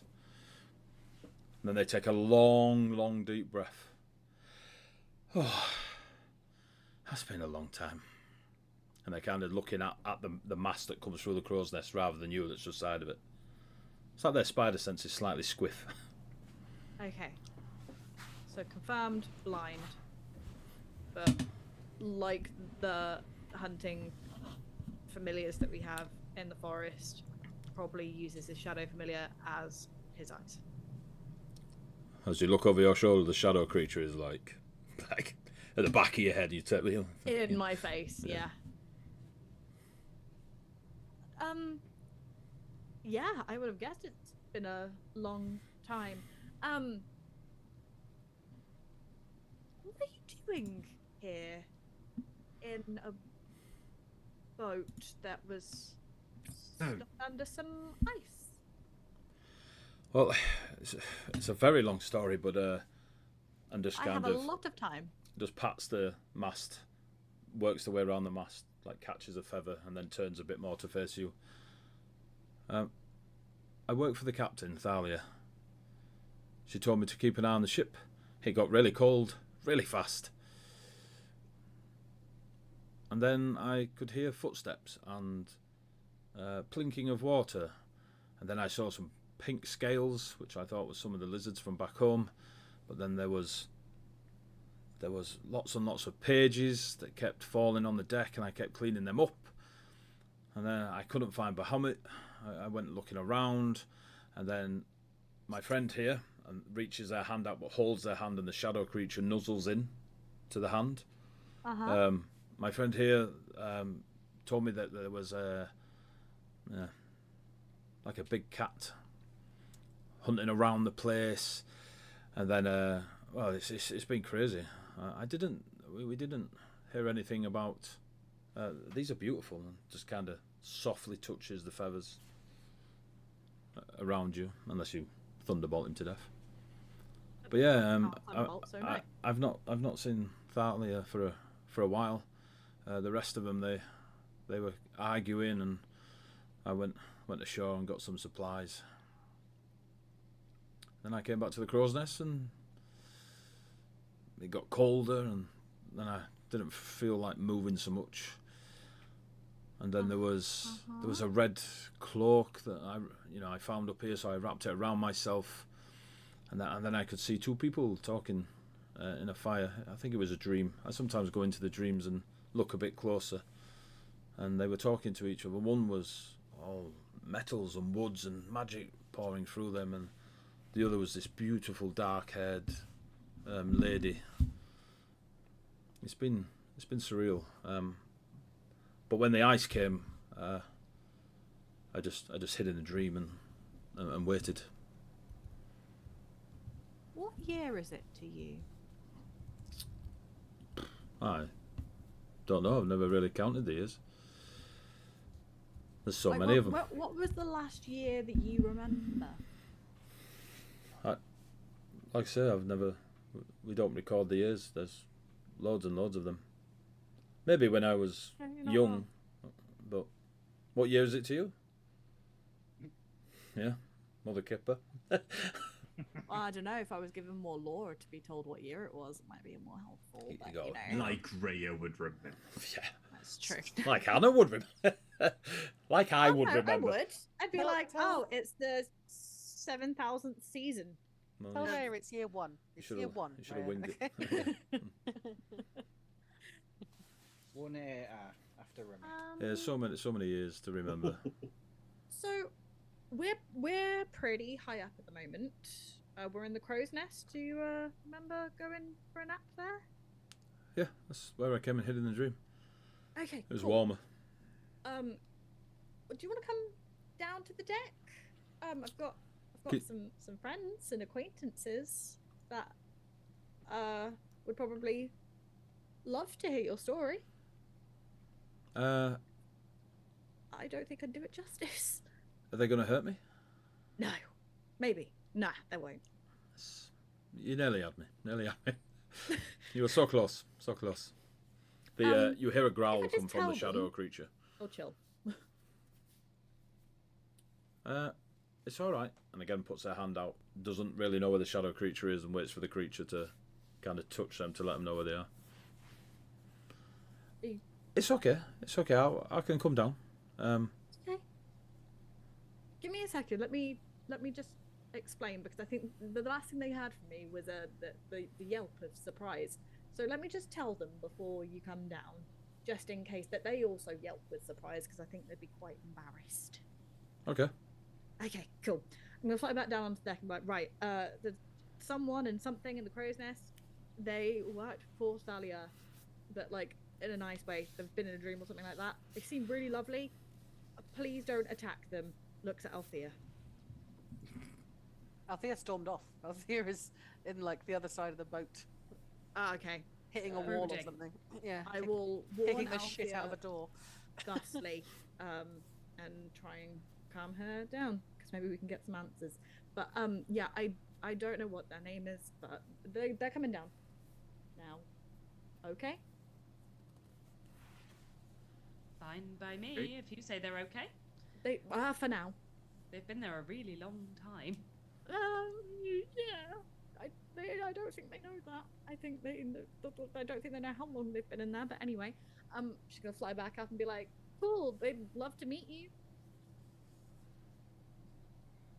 Okay. It'll take me a little while. I'm not too good on the.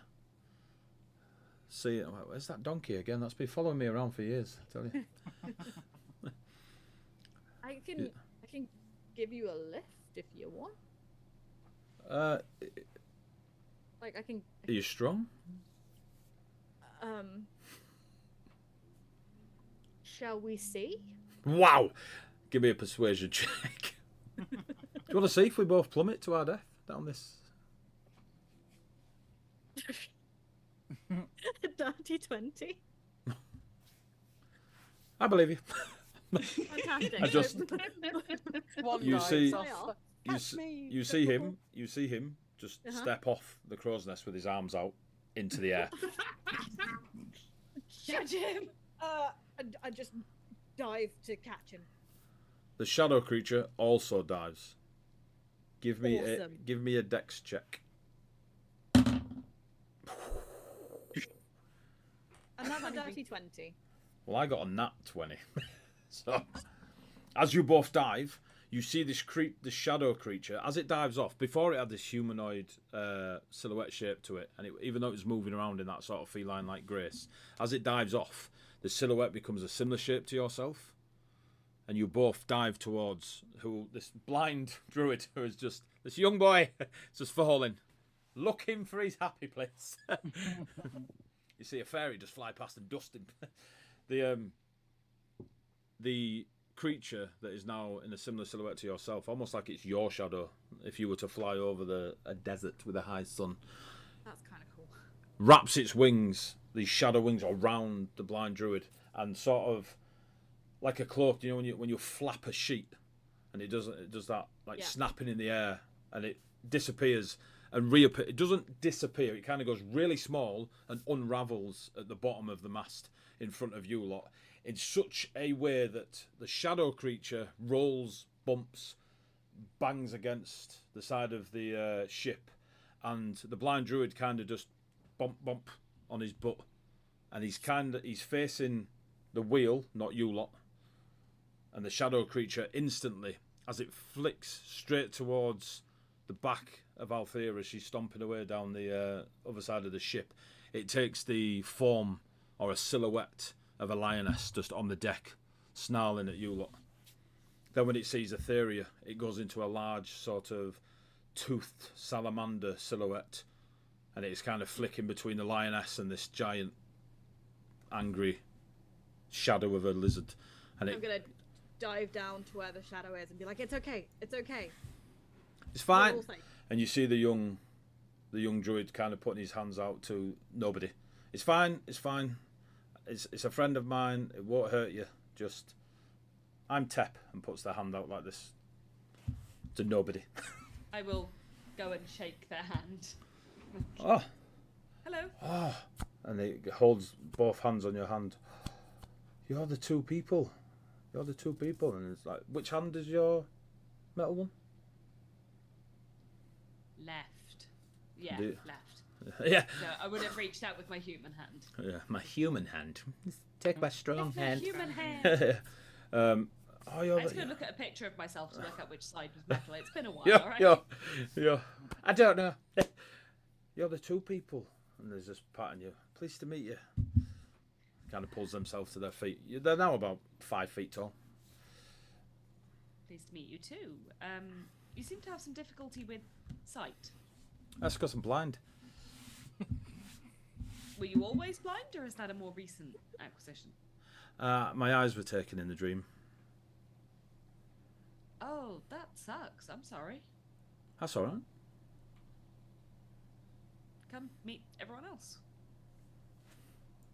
And I'm Puts gonna their hand out guide- next to you. Yeah, I'm going to guide him to Right, turn him around. Bjorn, who he hasn't met. Hello, Tep. My name is Bjorn. Shakes your hand. I'm so sorry. You'll get your wings back. Don't worry. And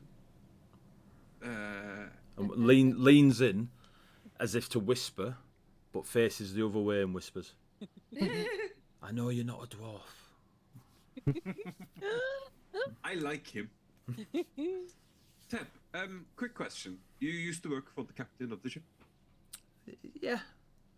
Upon the event of the death of the entire crew of the ship, would you have inherited the ship? They're all dead. No, I was just asking a question. Oh my god, Beyond. Freya's gonna wander over and go, yes, Tep, they are. You were frozen under ice, so it would make To be sense. fair, That to be sucks. fair, we don't actually technically know that that's true. We believe that they're dead. It is Rhea is just going to likely. hold her arms out and look around the rest of the galleon. Just saying, We it killed is a Hydra. likely. Some of them, Thalia and Bahamut was a very long time ago. Nice. some of them just disappeared, never to be seen again, and we're aware of that. So let's not assume everyone's yes. dead, shall we? We They killed are- a Hydra. It is Mixing. likely. Soz about that, Tep. I mean, I probably would have approached that a little more gently. I'm all right. I didn't die. Nah.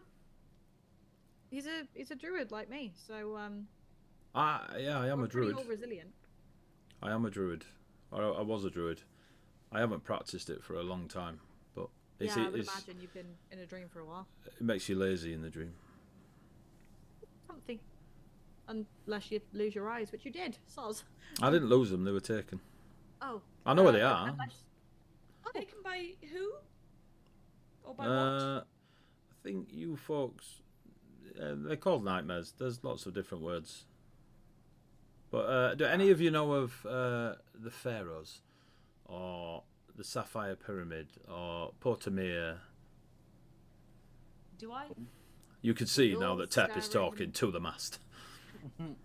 Rhea's just gonna guide him back towards. So Faze would know of Portamir in its merchantry value, that it is the great desert lands of Surut and one of the 7 nations within Surut, and that there's a lot of trade because that's how the world works.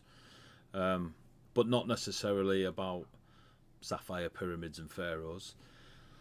Etheria, you will know of the Sapphire Pyramid, and there is a small tale about it being that the pyramid itself was the tip of a spear wielded by a mighty dream that pierced the material realm, and now the pharaoh resides within said pyramid, which is the tip of a spear, according to the stories. But that is because there are a lot of people known as Kalashatar, which are folks of the dreams and the nightmares, and there are some that come to Ve and kind of use Ve's teachings to help them traverse dreams and nightmares.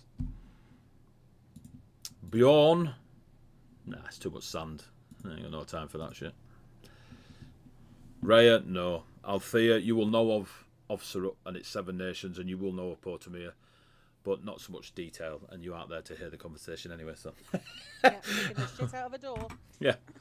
The door won, by the way, because it's an echo door. Not over yet. Yeah. I'll repeat what I know and be like, that's all I know. So yeah, it's some of them. They're not nice. But where there's dreams, there's nightmares, and where there's nightmares, there's dreams. And if you're going to walk in the places, you know, you have to be prepared for it. And, well, I wasn't, and that was that. So... We're rarely prepared for anywhere we walk into. And Valkid. as Tep turns, Velk's the only one that Tep beams in on. The rest of you are kind of just off the sight, like the central sort of vision. Tep looks at Velk, and there is so many emotions going across this blind druid's face. Like, there's happiness, sadness, anger. It's just all happening there, and then there are tears that fall slowly, then there is sobbing, and Tep is having a full range of whatever is going on, and just keeps saying the words, "I see you," to Velk. Just over and over again. Even Eddie looks kind of confused right now. This is the, the first time I've seen a face like this. The shadow creature stalks over, doesn't get smaller, but it's no longer the huge sort of Komodo and lion sort of bouncing between. It comes over and it's a bit more subtle, a bit more like a pet. You can't tell if it's hound, cat-like, or some folks are into snakes, you know. But there's just the way the shadow shifts and snuggles into Tep. There's definitely a comforting, like the aggression's gone and the on guard's gone from the shadow creature, and just gets go on, Bob. Each of the stories of the journey come flooding back to Tep as he stared into the distance. You just hear Tep slowly and quietly saying, I see you," over and over again. Yeah, I might have some more questions for you later, but I'm going to assume you haven't eaten for a long time. I don't need to eat. That's fine. No, it's fine. Do you like tea? The time of day or the drink? Drink. Yeah, I do. Wouldn't advise it whilst out at sea or travelling the skies. Gets a bit bumpy. Boiling liquid in the face, can hurt. I don't know what Faze is doing, but I'm down for it. Bouncing my teacup. Oh, of course, obviously. Yeah. I mean, it's not the strangest child line I've heard, but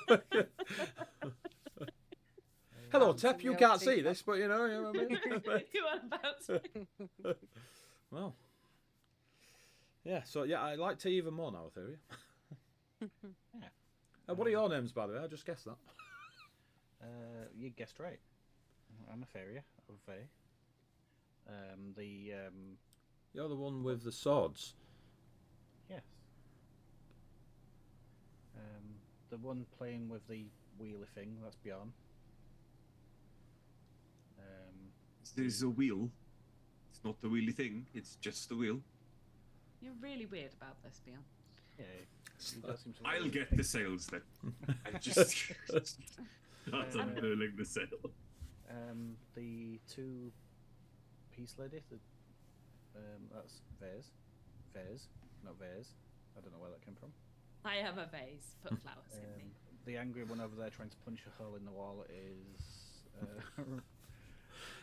Althea. There's a lot going on first. Succeeding in punching a hole in the wall. Althea's the one that stands on the sand a lot. Yes. Oh, sorry. I'm Rhea, by the way, and kind of guides her hand into Tep's hand. Hello, Rhea. The one with the wings. They're very soft. Thank you. No one's touched them in a very long time. It did take me off guard, but I'm glad that you appreciate how soft they are. I groomed them myself. I had a feeling that you were, you got up there pretty quick, and then when we were talking about other stuff, and I just wanted to make sure. Make sure what? That you could fly. Ah, yeah. It would have been weird if I did get up there that quick and I couldn't. Oh, not really. Anyway. And to answer your, he's not a dwarf, friend. No, I don't own the ship. Whether people die or not, it's not my ship. Thought that question was asked ages ago. It was, but I didn't want to interrupt you all talking, and Faze was, doing things that distracted me a little bit, which will be now canon, Faze, just so you know. And that donkey needs to die. I don't know where it is. I think it's in the bottom of the ship somewhere. Dungeon crawl into the bottom of the ship, kill the donkey. I'll find it. And actually Rhea goes off to go to the bottom of the ship. It's actually a donkator, so half ogre, half donkey. Had an affair. The dragon don't know about it. Hey, look, I'm backing this shit up on the fly, right? Donkarask. Like the other 52. I don't want a Don't you donkarask. dare. Can you imagine the noise a donkarask would make? Sparky, I need a mini. I need a mini Sparky. Taranki, I think is the better way around. Taranki. Well, I kind of go where the ship goes. I used to translate for Thalia to the twins. So if you need to go skyward, I can introduce you, and you know, as long as you're nice to them and they like you, they'll help you up into the skies. Bjorn's gonna rush Sorry. back over. Excuse me, twins, you say? Skyward. No, wait, Beyond, wait. Flying ship aside, you can introduce us to the twins. Yes, they're the elementals that help the ship go up. Did you not know? I thought that's why. Did you not know? That's Right, No. here's the word. Thalia. Wait, Thalia is once. Captain Thalia is the sky trident, sea and air. It's in the title. I understand that. It's just we've heard of other twins, but I assume they are other twins, not the same twins. I Just hear Alf. don't know Sorry, how go to answer that question. It's fine. I would love to meet the twins. Okay, I can. I mean, looks The around. level of excitement. The rain's a bit weird, Green. Green. but well, that's not the Can weird hear- bit. It's like I can feel somebody Yeah. here that's. Althea's in the background, like kicking the door on the beach. She's like, "Yeah, why not let the weird little druid boy join our gang? We've recently had an opening in our gang, and people don't stick around too long anyway. Oh, look. So Oh, Oh. I have a wooden coin for you. Freya's now at this point just gonna divert to Althea. Did you threw the wooden sure, coin, you Althea? can join the gang because Althea, did you throw the wooden coin? yeah, It's just on the deck, though. Cool. Hmm. Tep walks over to the wooden coin and picks the wooden coin up.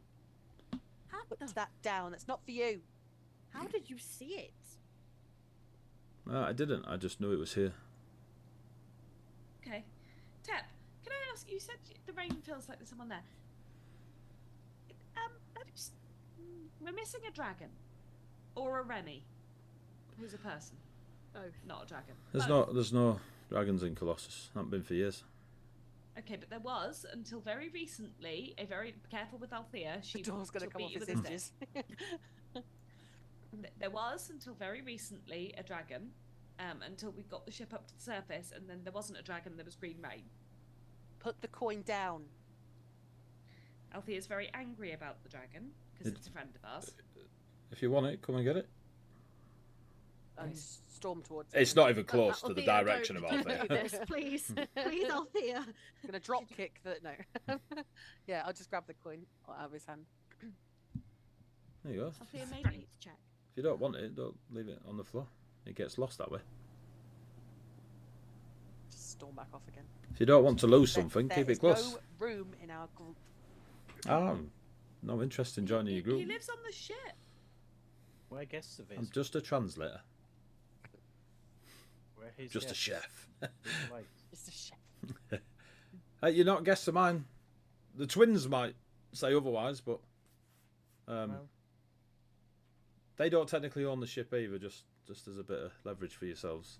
Although there is no one else about, so maybe your friend Bjorn's comment might be a bit more accurate, but you can take that up with them. I can let you know what they say, though. okay. I need to call my friend. I'm going to look towards land and whistle as loud as I possibly can in the hopes that my friend Felicity will hear me. That's a hell of a whistle. Give me a performance check. Oh, come on.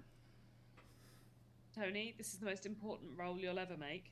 It is. I want my friend back. Maybe it'll bring the others. That'll be handy. 23. Okay. Yes. The only time Tony's ever pulled a roll off. Roll for shit. You, matters, but no. Your whistling song hits the sky, and it is as if the raindrops themselves form a little river to carry your song out to the skies. You don't hear or see anything immediately. A few moments pass. Althea's made her way down to, beating that donkey up. And then just in the distance, coming through the rain, you see a pink wyvern with buttercups in their scales, followed by a few other meaty-looking draconic creatures flapping their wings. As the wyverns you recently befriended just land on the deck of the ship, the shadow creature immediately takes the form of a wyvern and is prepared to die for its master as these creatures of draconic blood land and are hissing, snarling, confused at what's going on. Definitely felt like they followed Felicity's lead, like, okay, we're here now, what's going on, sort of thing, looking around the places that when a dog goes into a place they don't want to be, sort of everyone's on edge. And then you see Tep walk into this mass of violence, death, teeth, scales and wings, and just slowly put his hand on each one of their foreheads, the same way you saw the coin, like perfect. And they just all settle as he goes round them all. Whew. They were gonna eat me. There's still time. Cassiopeia can't see for shit, just like you, so she probably wouldn't have.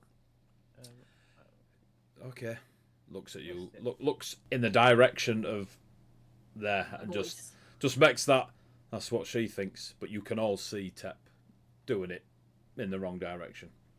I'm gonna say in Draconic to Felicity, hey girl, you wouldn't have eaten him, would you? There is, as best a wyvern can do, a mischievous smile. Couple of teeth show.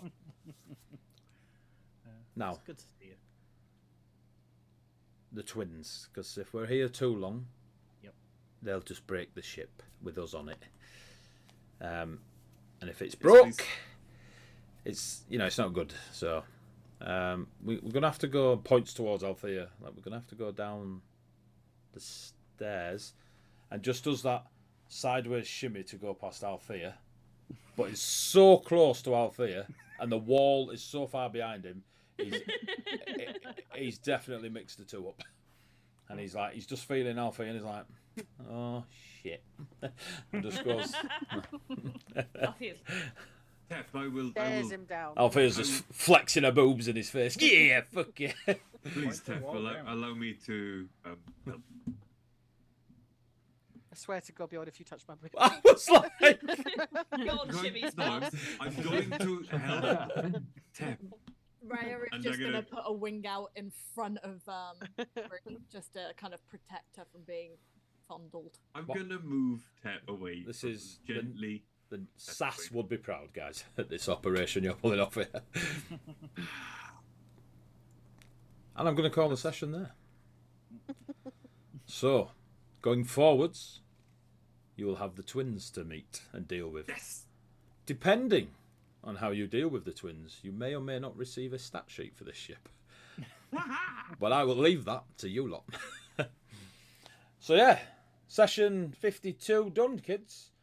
You solved the puzzle in a record time of 3 hours.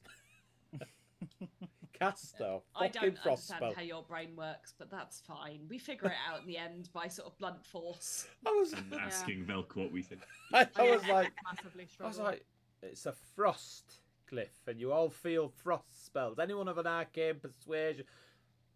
I think we should Yeah, put well, a lightning right. bolt through it. It seems Yeah. rational now you're saying it, right? When I- you're in it, you're like, I have no fucking He idea fucking- what this glyph does. He Eldritch blasted the other glyphs. I was like, was a what bit the strange. fuck? Surge. It was like a brilliant. surge of energy. It I was just I brilliant. thought. wasn't put a- even listening, so that's the reason I was like, I'm Oh. no water. I was My trying to be internet was being super so linear laggy. with it. It's a frost glyph. You all feel frost magic. What you doing? I will Eldritch blast. I know it's not frost, but hear me out. The other glyph. It was amazing. It was like, Anyone- go on. No, you go. Sorry, mine was completely different. It was like getting in a fight and punching the ref, is what I was going to say. Did anyone write down the names of our dragons? Because I can't Yeah. remember what I called mine. Of course. Mine was Um, called Remy. alright? And you all sent me them on Discord.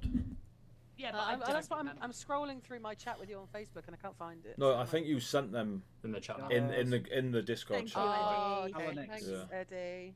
That's what Eddie does. Alanix, Alanix, and yeah, that's right. Stjoram and Alright. Cassiopeia. The Stormus. So when you were persuading Remy, and you got a 13, Althea, so did Remy. Oh, So I was like, Oh, they're oh. linked more than we thought. I was like, how can I not? Do you know what I mean? Yeah. So well done. Oh, that was fun. Sorry we're so shit at puzzles, guys. I think we'll be alright. Do you know the funny thing? Yeah. If Eddie wasn't Velk, those puzzles would be milliseconds. But because he's a little that's your gnomish brain. prick. Yes, it's true. It is. Don't insult the man like that. But I still think lightning would have been funny if not. it'd have been something hilarious. Absolutely. I don't deny that. We might not have met Ted. It might have been We the just had this fried guy on top of us. instead of the 6 and 1, it'd have been the 2 and the 5 that died. You know what I mean? Well, I did nearly take chain lightning with my level. It'd have been funny as. It's just Surge. We're in a And you pool full of water. and that was the funny thing when you were like, we could do chain lightning for Surge in this watery cave, and I was like, that is just the sentence I needed. Just name of the episode. We could use lightning. And In it this. comes in with the jumper cables. Yeah, I've got this. Eldritch blast that over there, beyond. Yeah, Tep I've been wanting to introduce for a very long time. It's We're Peter excited to Pan. have Ted. I can't believe you've not called him Retep because that's Peter backwards. But then that's Or too Retep. obvious. So it's Is that just too Tep. obvious? Yeah, as if the shadow. Go on. As to why I did not see Tep when I looked for Remy. You can inquire. There was. Ask Tep. Ah, okay. Next session. Thank you. Yeah, Literally, answer is no idea. You just missed him. Tep's fully like, oh, I've been hiding in a dream. How come I didn't see the little prick? Tep, you little prick, where were you? With my own 2 eyes. Hey, they're fey eyes. Leave me alone. Right, and we're still live. Thank Yeah. you very much for watching. Please check out the charity stream. We should be back to it now and a lot more consistent, which is cool. You've got your Sundays with Dice of the Beholder and their URSA files. Issa. Yes. Ursa files. So that's pretty cool so far. I'm quite enjoying the bits I've caught on episode 1 and 2, so that's nice. So good to see. We all love new campaigns. Next week they've got a night off work and they're going clubbing. I mean, Yeah. Ooh. is this just what as a game? Or are you just showing off? No, that's Yeah. that's the characters. So we've got so Richard's got his lot back on a Sunday. We're back on Mondays, and starting next Tuesday, Fables Among Titans will be back, and they are in their run up to campaign end. So stuff's gonna get hairy. We had a conversation last Tuesday, caught everyone back up. Everyone's super keen. We haven't They've had the made crossover plans. yet. Um, When's the crossover? Part of me was thinking that being druidy watery thing might have been a certain crossover. Not yet.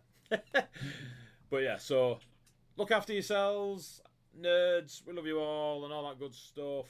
I need to fight Caspian before they finish their campaign. Needs to fight Caspian. We might do a one-shot chuffing battle royale that Eddie's not Yeah. invited to because he'll win.